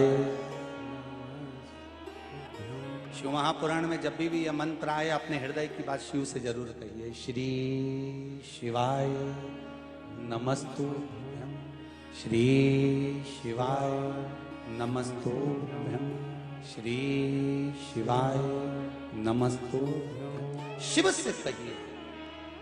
पार्वती मैया, एक पिता ने अपनी बेटी के लिए चंद्रदेव को समझाया, और चंद्रदेव को समझाने के बाद जब चंद्रमा नहीं माने तो श्राप दे दिया कि तुम्हें काया का रोग होगा।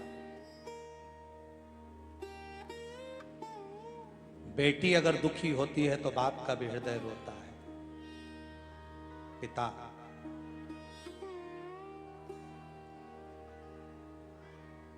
पिता देखो जरा, यशोदा जी के पिताजी, भगवान कृष्ण की मां यशोदा, यशोदा जी के पिताजी सुमुख जी, और यशोदा जी की मां पाटला। सुमुख और पाटला दोनों को मालूम पड़ा कि मेरी बेटी यशोदा जी के यहां संतान नहीं, तो सुमुख और पाटला जी ने नियम बनाया कि यमुना जी के घाट पर जाना है, यमुना जी की स्तुति करना है, यमुना जी से प्रार्थना करना है, और बेटी के घर में संतान हो जाए ऐसी प्रार्थना करना, ऐसा निवेदन करना। सुमुख यशोदा जी के पिताजी, पाटला यशोदा जी की मां, दोनों ने विचार किया। समय आया, विनय करा गया, निवेदन करा गया। तब बेटी को दुखी देखकर मां और बाप भी दुखी थे कि इसके घर में संतान क्यों नहीं है, इसके घर में औलाद क्यों नहीं है। जब हमारे घर में कुछ सुख आता है ना, तो सबसे पहले माता पिता सुखी हो जाते हैं। हमारे घर में कुछ अच्छा होता है तो घर के माता पिता प्रसन्न हो जाते हैं, प्रसन्नता होती है उसमें। अब आज पाटला देवी ने मन में विचार कर अपने पति से कहा, सुमुख जी से, स्वामी यशोदा जी के घर में संतान नहीं है, कुछ कृपा परमात्मा की हो जाए तो संतान हो जाए। सुमुख जी ने कहा, अगर शिव चाहेंगे, राम मेरे भगवान नारायण चाहेंगे तो होगी संतान। और बाप और मां दुखी थे, यमुना जी से विनती करी। तो यमुना जी ने एक बार कहा सुमुख जी से, यशोदा जी के पिताजी से कहा, सुमुख जी तुम अपनी बेटी के घर संतान चाहते हो? हाँ। कभी तुमने ये नहीं कहा कि मेरे बेटे के घर संतान हो जाए? सुमुख जी कहते हैं, यमुना मैया, जब मैं अपनी बेटी के घर के लिए कुछ मांगूंगा तो ये मुझे विश्वास है कि मेरे घर में तो खुद अपने आप संपदा बढ़कर चढ़कर चली आती है। खुद शिव महापुराण में पहले कहा है, तीन को देने से कभी नहीं घटता। पहला बहन बेटी को देने से नहीं घटता, दूसरा गौमाता को देने से नहीं घटता, और तीसरा संत और ब्राह्मण को देने से नहीं घटता।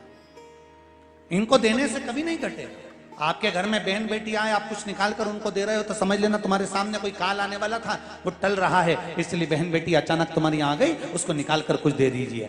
गौ माता तुम्हारे दरवाजे पर आ जाए, एक बार तुमने रोटी दे दी, हो सकता है वो दूसरी बार भी आ सकती है, तीसरी बार भी आ सकती है, तो उसको भगाना नहीं है, आधा रोटी का टुकड़ा और दे दीजिए उसको, कुछ नहीं घटेगा। हो सकता है आज तुम्हारे यहाँ कोई काल आने वाला था, इसलिए गौ माता आकर खड़ी हो गई है। संत ब्राह्मण अचानक आपके दरवाजे पर आकर खड़े हो जाएं, आप उनसे निवेदन करो, संत ब्राह्मण को एक गिलास पानी पिला दो, कुछ बन सके तो मुख मीठा करा दो। संत ब्राह्मण अगर तुम्हारे दरवाजे पर पहुंचे हैं तो कुछ देने का प्रयास करना। इनको देने से कभी घटता नहीं है। ब्राह्मण को देने से, संत को देने से, गौमाता को देने से, बहन बेटी को देने से कभी नहीं घटेगा, बढ़ेगा, घटने वाला नहीं, ये बढ़ता है।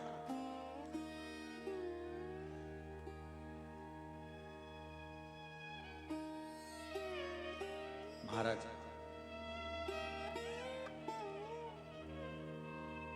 पार्वती की विदाई हो रही है। मां पार्वती, मैनावती पार्वती जी को लेकर कक्ष में गई है। कक्ष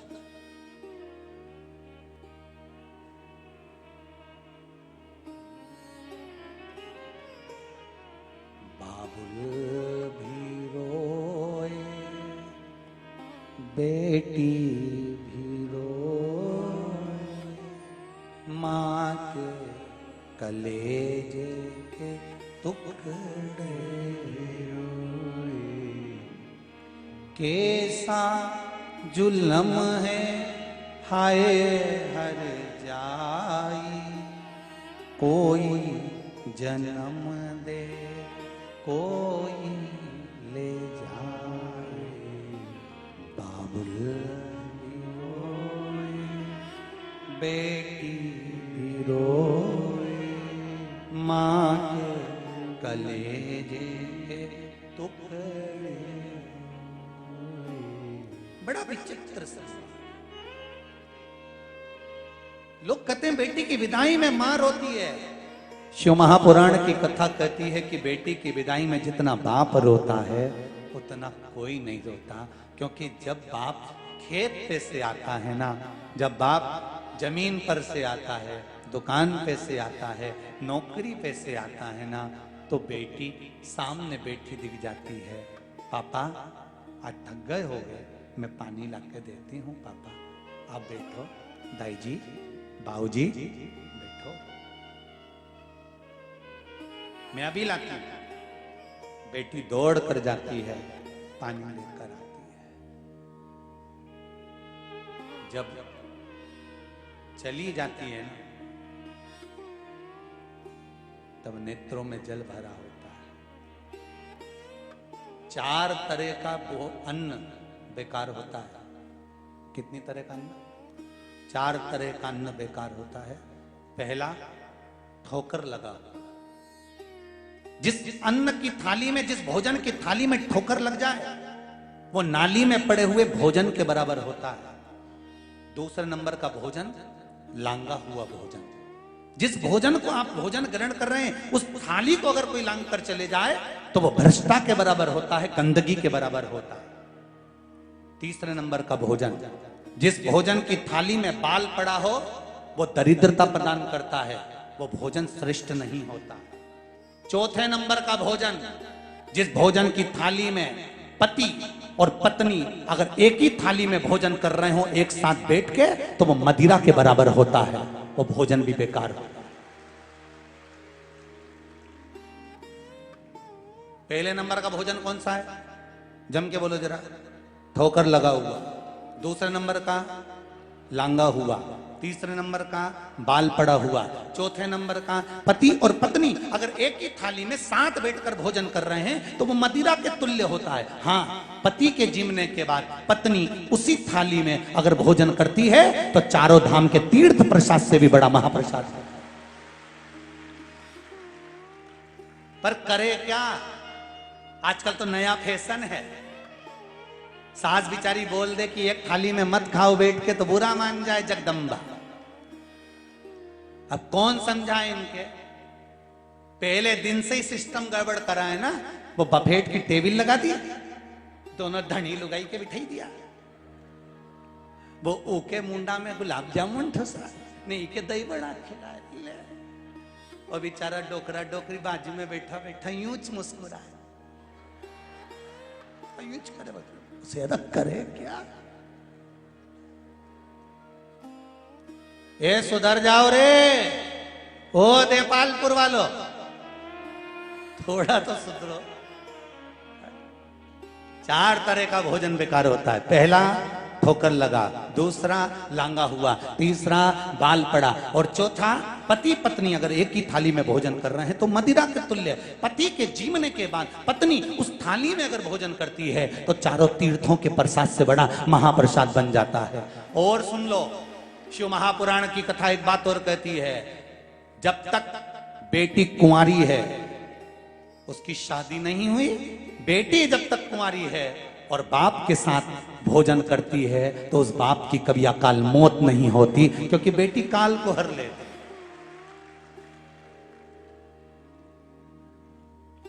बेटी अगर कुंवारी है तो वो अपने पिता के साथ बैठकर भोजन करे, ये बाप का फर्ज है। चल छोरी, मेरे साथ बैठ, हाँ भोजन कर। बेटी इतनी खुश होगी, मेरे पापा के साथ, मेरे बाबुल के साथ। हाँ, विवाह हो जाए उसके बाद का कुछ नहीं, पर कुंवारी है जब भोजन बेटी बाप के साथ।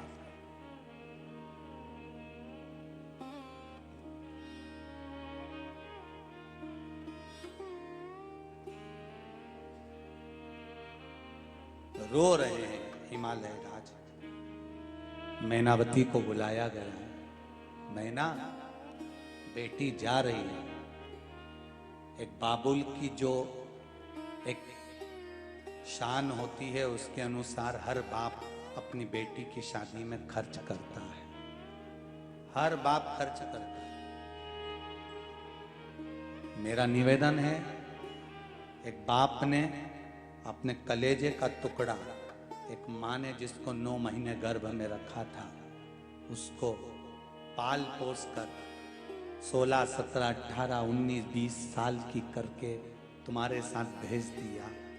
अब माँ और बाप क्या दहेज देगा जब उसने कलेजे का टुकड़ा ही दे दिया? क्या दहेज देगा वो? एक फ्रिज, वॉशिंग मशीन, गाड़ी या पैसे के बल पर बेटी का विवाह ना हो। ये दहेज, मान लो धन तुमको मिल भी गया, लड़की वालों ने तुम्हें पैसा दे भी दिया, तो आप सबसे पूछता हूं कितने दिन चलेगा वो पैसा, ईमानदारी से बताना। किसी का दिया चलेगा इतना दिन? इंसान का दिया हुआ धन साल, 2 साल, 4 साल, 10 साल, 20 साल में खत्म हो सकता है, पर मेरे महादेव का दिया हुआ धन जिंदगी भर चलता है। इंसान अगर किसी को धन दे रहा है, इंसान किसी को रुपया दे रहा है, इंसान किसी को पैसा दे रहा है, थोड़ा दहेज का पैसा तुमने मांग लिया, गाड़ी मांग ली, थोड़ा फ्रिज, कूलर, वॉशिंग मशीन मांग ली, कितने दिन चलेगा? उसने तो फ्रिज दे दिया, ने घर ले जा, ने प्लग लगा और एक बार में वोल्टेज हुआ ऊंचा, ने फ्रिज हो गया धम। अब कई करेगा, वो ले जाएगा वो क्या, बीआई जी साहब हमारा फ्रिज बिगड़ी हो, बीआई जी के मुछंदा चल तो ही नंग से। अब तू तो कहने फ्रिज बिगड़ी गया ना, दूसरी बार मारी छोरी ने, बाद में तू कह दे नहीं तुम्हारी तो छोरी गड़बड़ हुई। अब कोई क्या, फ्रिज बिगड़ी गया, अलमारी बिगड़ी गई, कौन के? धन से मूल्य नहीं होना चाहिए, बेटी की कीमत होना चाहिए कि हमको जिस पिता ने बेटी दी है उसने अपने जिगर का टुकड़ा निकाल कर दे दिया, अपने हृदय का चांद निकाल कर दे दिया, अपने हृदय का टुकड़ा निकाल कर दे दिया। उसका आदर, उसका सम्मान, उसका सत्कार हो, उसका आदर होना चाहिए।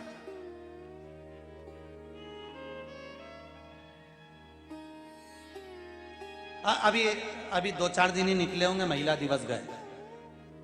अरे बोलो तो सही है, 8 मार्च को था महिला दिवस, क्या करा? इतने बड़े प्रमाण पत्र दे दिए सबको, थोड़े बहुत गिफ्ट दे दिए होंगे, महिलाओं को थोड़े बहुत सामान दे, साड़ी दे दी होगी, गिफ्ट दे दिया होगा, प्रमाण पत्र दे दिए होंगे, या थोड़ी बहुत ज्यादा से ज्यादा हुई होगी तो घोषणाएं कर दी गई होगी। पर मेरा निवेदन है, महिला दिवस पर अगर कुछ देना चाहते हो तो एक एक महिला की सुरक्षा देना चाहिए कि कोई महिला जलना नहीं चाहिए, कोई बेटी गर्भ में मरना नहीं चाहिए, कोई बेटी बाजार में इधर उधर उसके साथ में गलत होना नहीं चाहिए। यही महिला दिवस का सबसे बड़ा गिफ्ट होता है। एक साड़ी या सामान नहीं, एक पत्र नहीं, एक गिफ्ट का आइटम नहीं।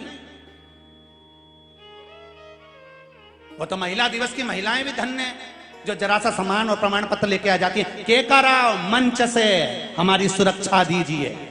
कोई बेटी गर्भ में नहीं मरना चाहिए, कोई बेटी दहेज के लिए आग नहीं लगना चाहिए, कोई बेटी बड़े बाजार में उसको कोई व्यक्ति अपशब्द कह दे वो जीवान नहीं होना चाहिए। तो महिला दिवस, नहीं तो काय का महिला दिवस? प्रमाण पत्र दे दो, साड़ी धरी फोटो खिंचवाई लो और पूरे अखबार में छपवा दो, महिला दिवस हो गया। काय का महिला दिवस? उनकी सुरक्षा का कुछ इंतजाम हो, उनकी सेफ्टी का कोई इंतजाम हो, बेटियां अच्छी पढ़े बड़े और मेरे भारत का नाम रोशन करे तो समझ लो महिला दिवस का सुख होगा, का एक आनंद होगा।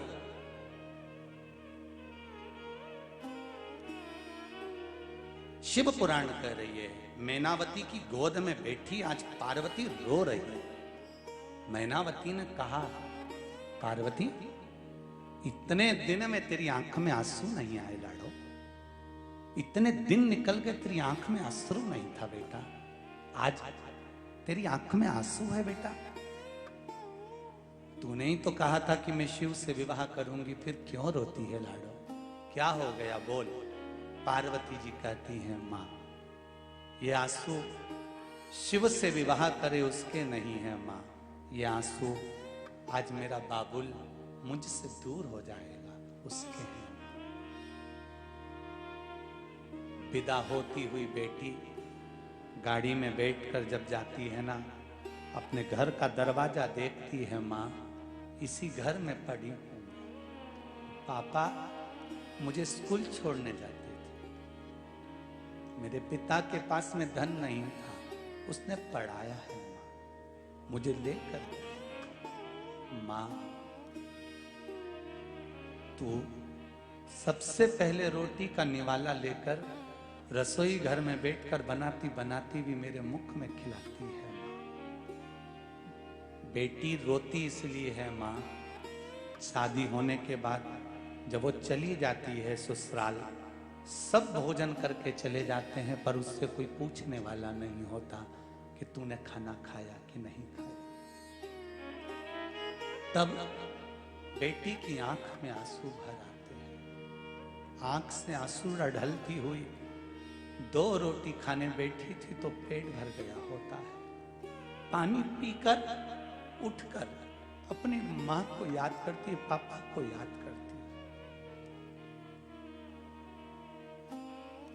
एक बेटी विदा करते करते भी कहती, बाबुल इतनी दूर मत भी आना कि मैं तुझसे मिल ना सकूं। पापा कभी कभी मिलने जरूर आना, आपकी याद आती है बाबुल। कभी ऐसा क्षण मिले जब बेटी की याद आ जाए। पार्वती को गले से मैनावती लगा लेती।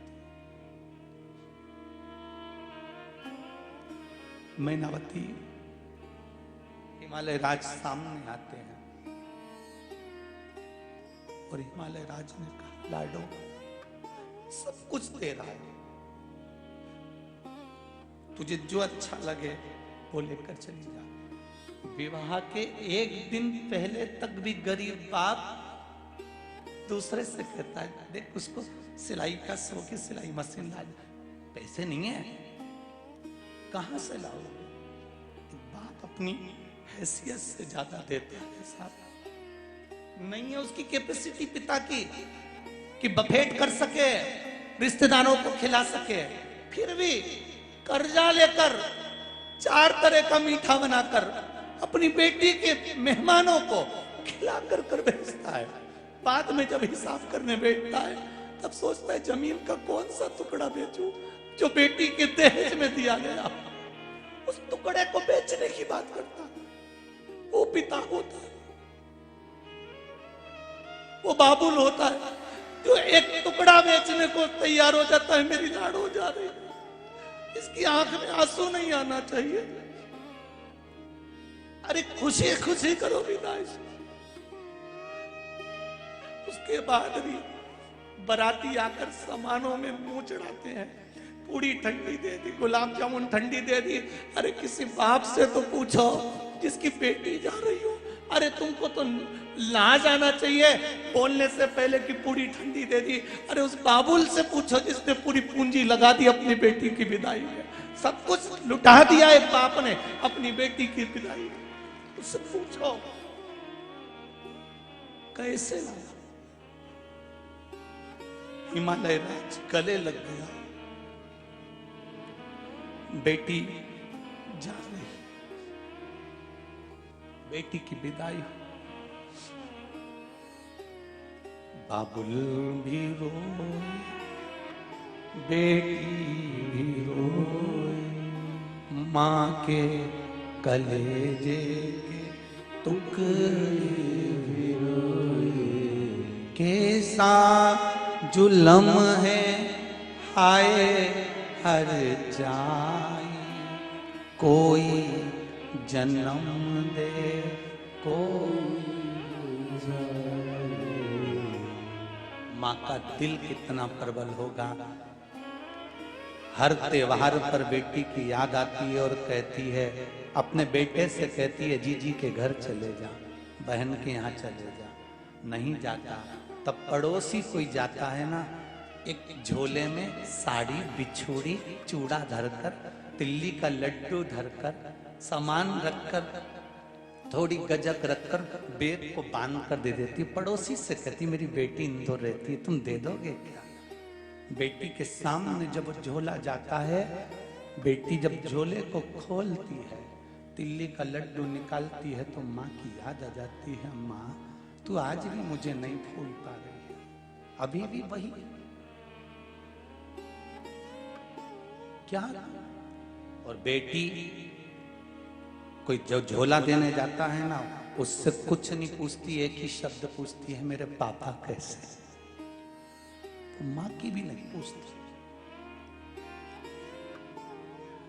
मेरे पिता को शुगर है, मेरे पिता को बीपी है, थोड़ा ध्यान रखना। घर पे कह देना भैया से, मम्मी को बोलना थोड़ा ध्यान देना, उनका स्वास्थ्य ठीक नहीं है, बुजुर्ग हो चुके हैं, बहुत बुजुर्ग। यहाँ बूढ़ी से बूढ़ी माताएं बैठी हैं, ऐसी कोई माँ नहीं होगी जिसको मायके की याद नहीं आती होगी।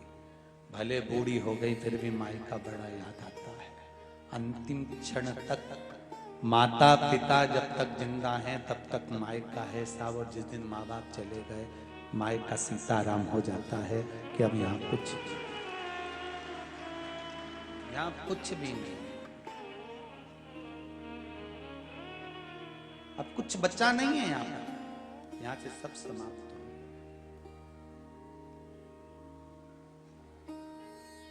शिव बस स्नेह आपका, प्रेम, करुणा, वात्सल्यता जीवन का सुख दे तो समझ लो कि वो जीवन का एक आनंद है। तो आनंद है।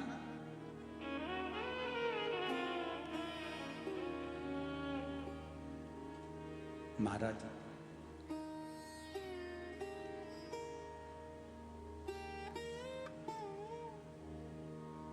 शिव कथा कह रही है। पार्वती जी विदा हुई, कैलाश पर पहुंची। भगवान शंकर के तेज पुंज से, मां गंगा के जल से 6 पुत्रों ने जन्म लिया। शिवजी के 13 बच्चे हैं। भगवान शंकर के 13 बच्चों में से 6 बच्चे गंगा जी के जल में से प्रकट हो गए। जब 6 पुत्रों ने जन्म ले लिया, पार्वती जी को मालूम पड़ा कि शिवजी के पुत्रों ने गंगा जी के जल से जन्म लिया। पहुंची गंगा मैया के पास में। माता पार्वती ने कहा, गंगा, शंकर भगवान के तेज पुंज से तुम्हारे जल की धार में से 6 पुत्रों ने जन्म ले लिया।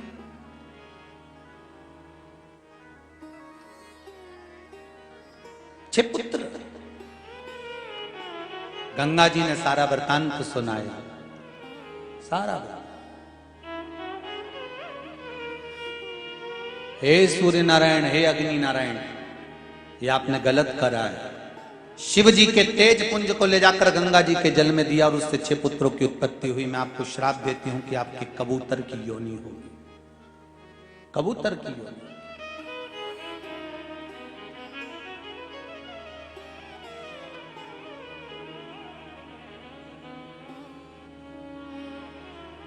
हिंदू धर्म के भीतर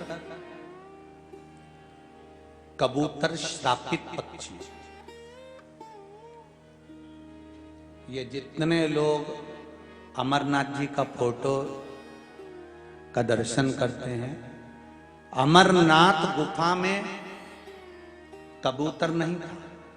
अमरनाथ की गुफा में श्रीमद् भागवत कथा को उठाकर देखिए, जब अमर कथा शिवजी पार्वती को सुना रहे थे, तब उस समय पर पार्वती के हाथ में त्रिशूल दिया गया था और कहा गया था कि जाओ, यहां जितने भी हो सबको भगा कर आओ।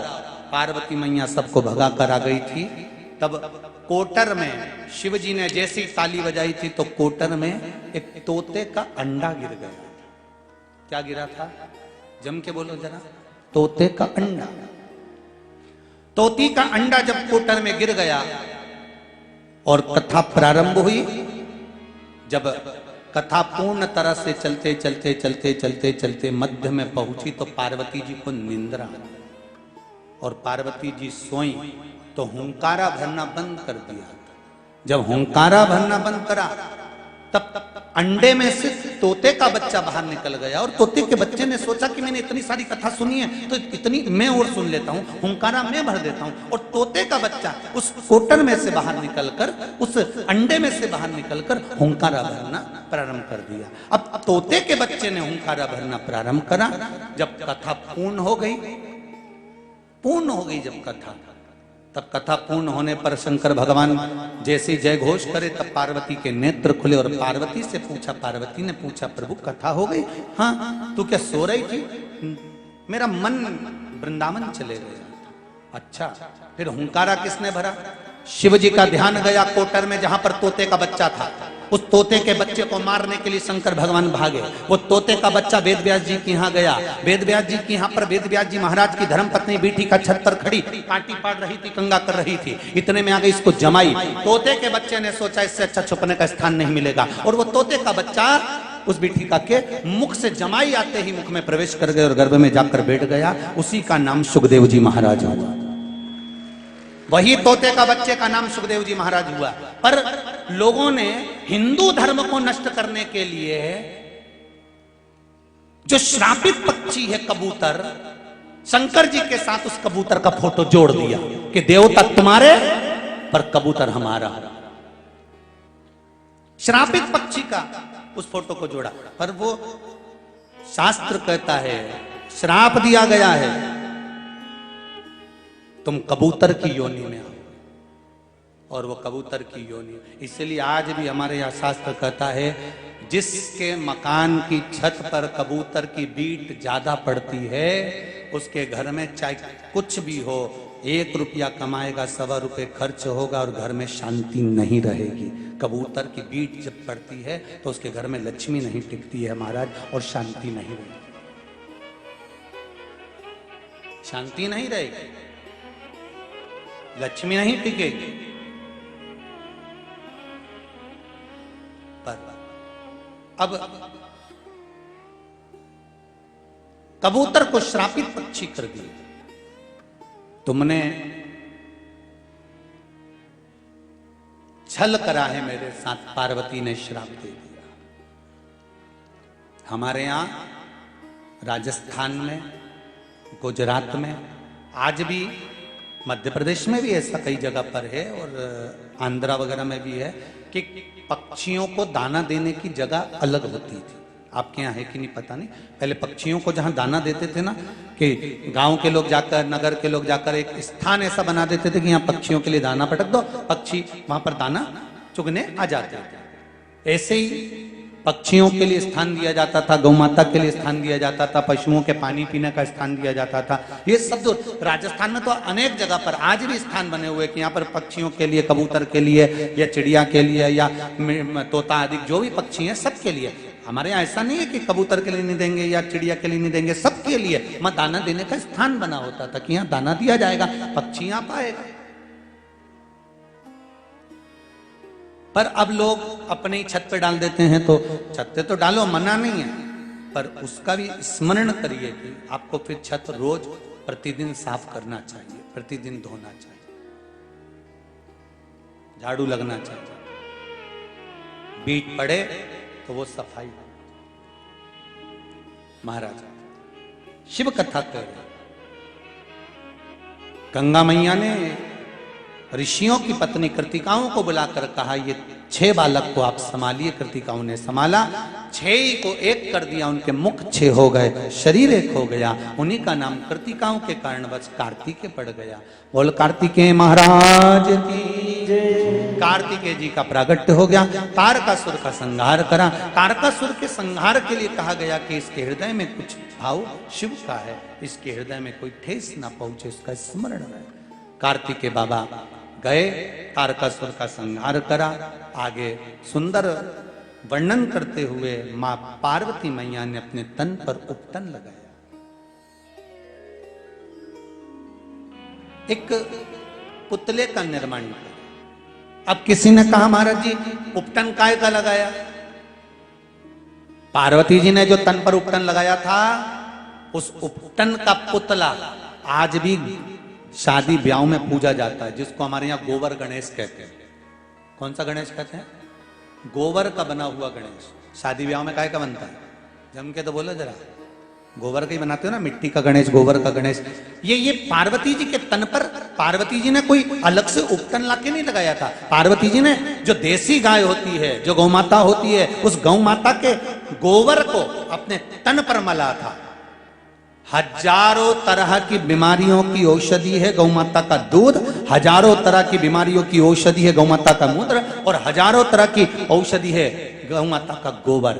ये देसी गाय का दूध, मूत्र और गोबर, ये सब अमृत के तुल्य है साहब। देसी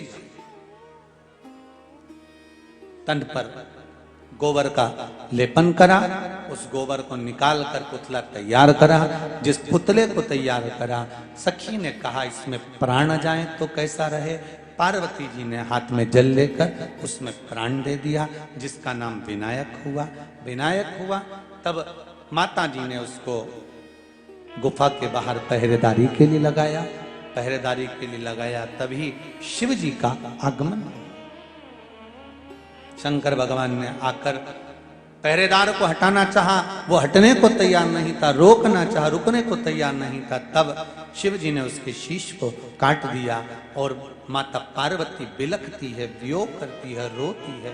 तब हाथी का शीश लाकर विनायक के धड़ पर लगाया, शिव जी के सम्मुख में। उसी का नाम श्री गणेश जी महाराज हुआ।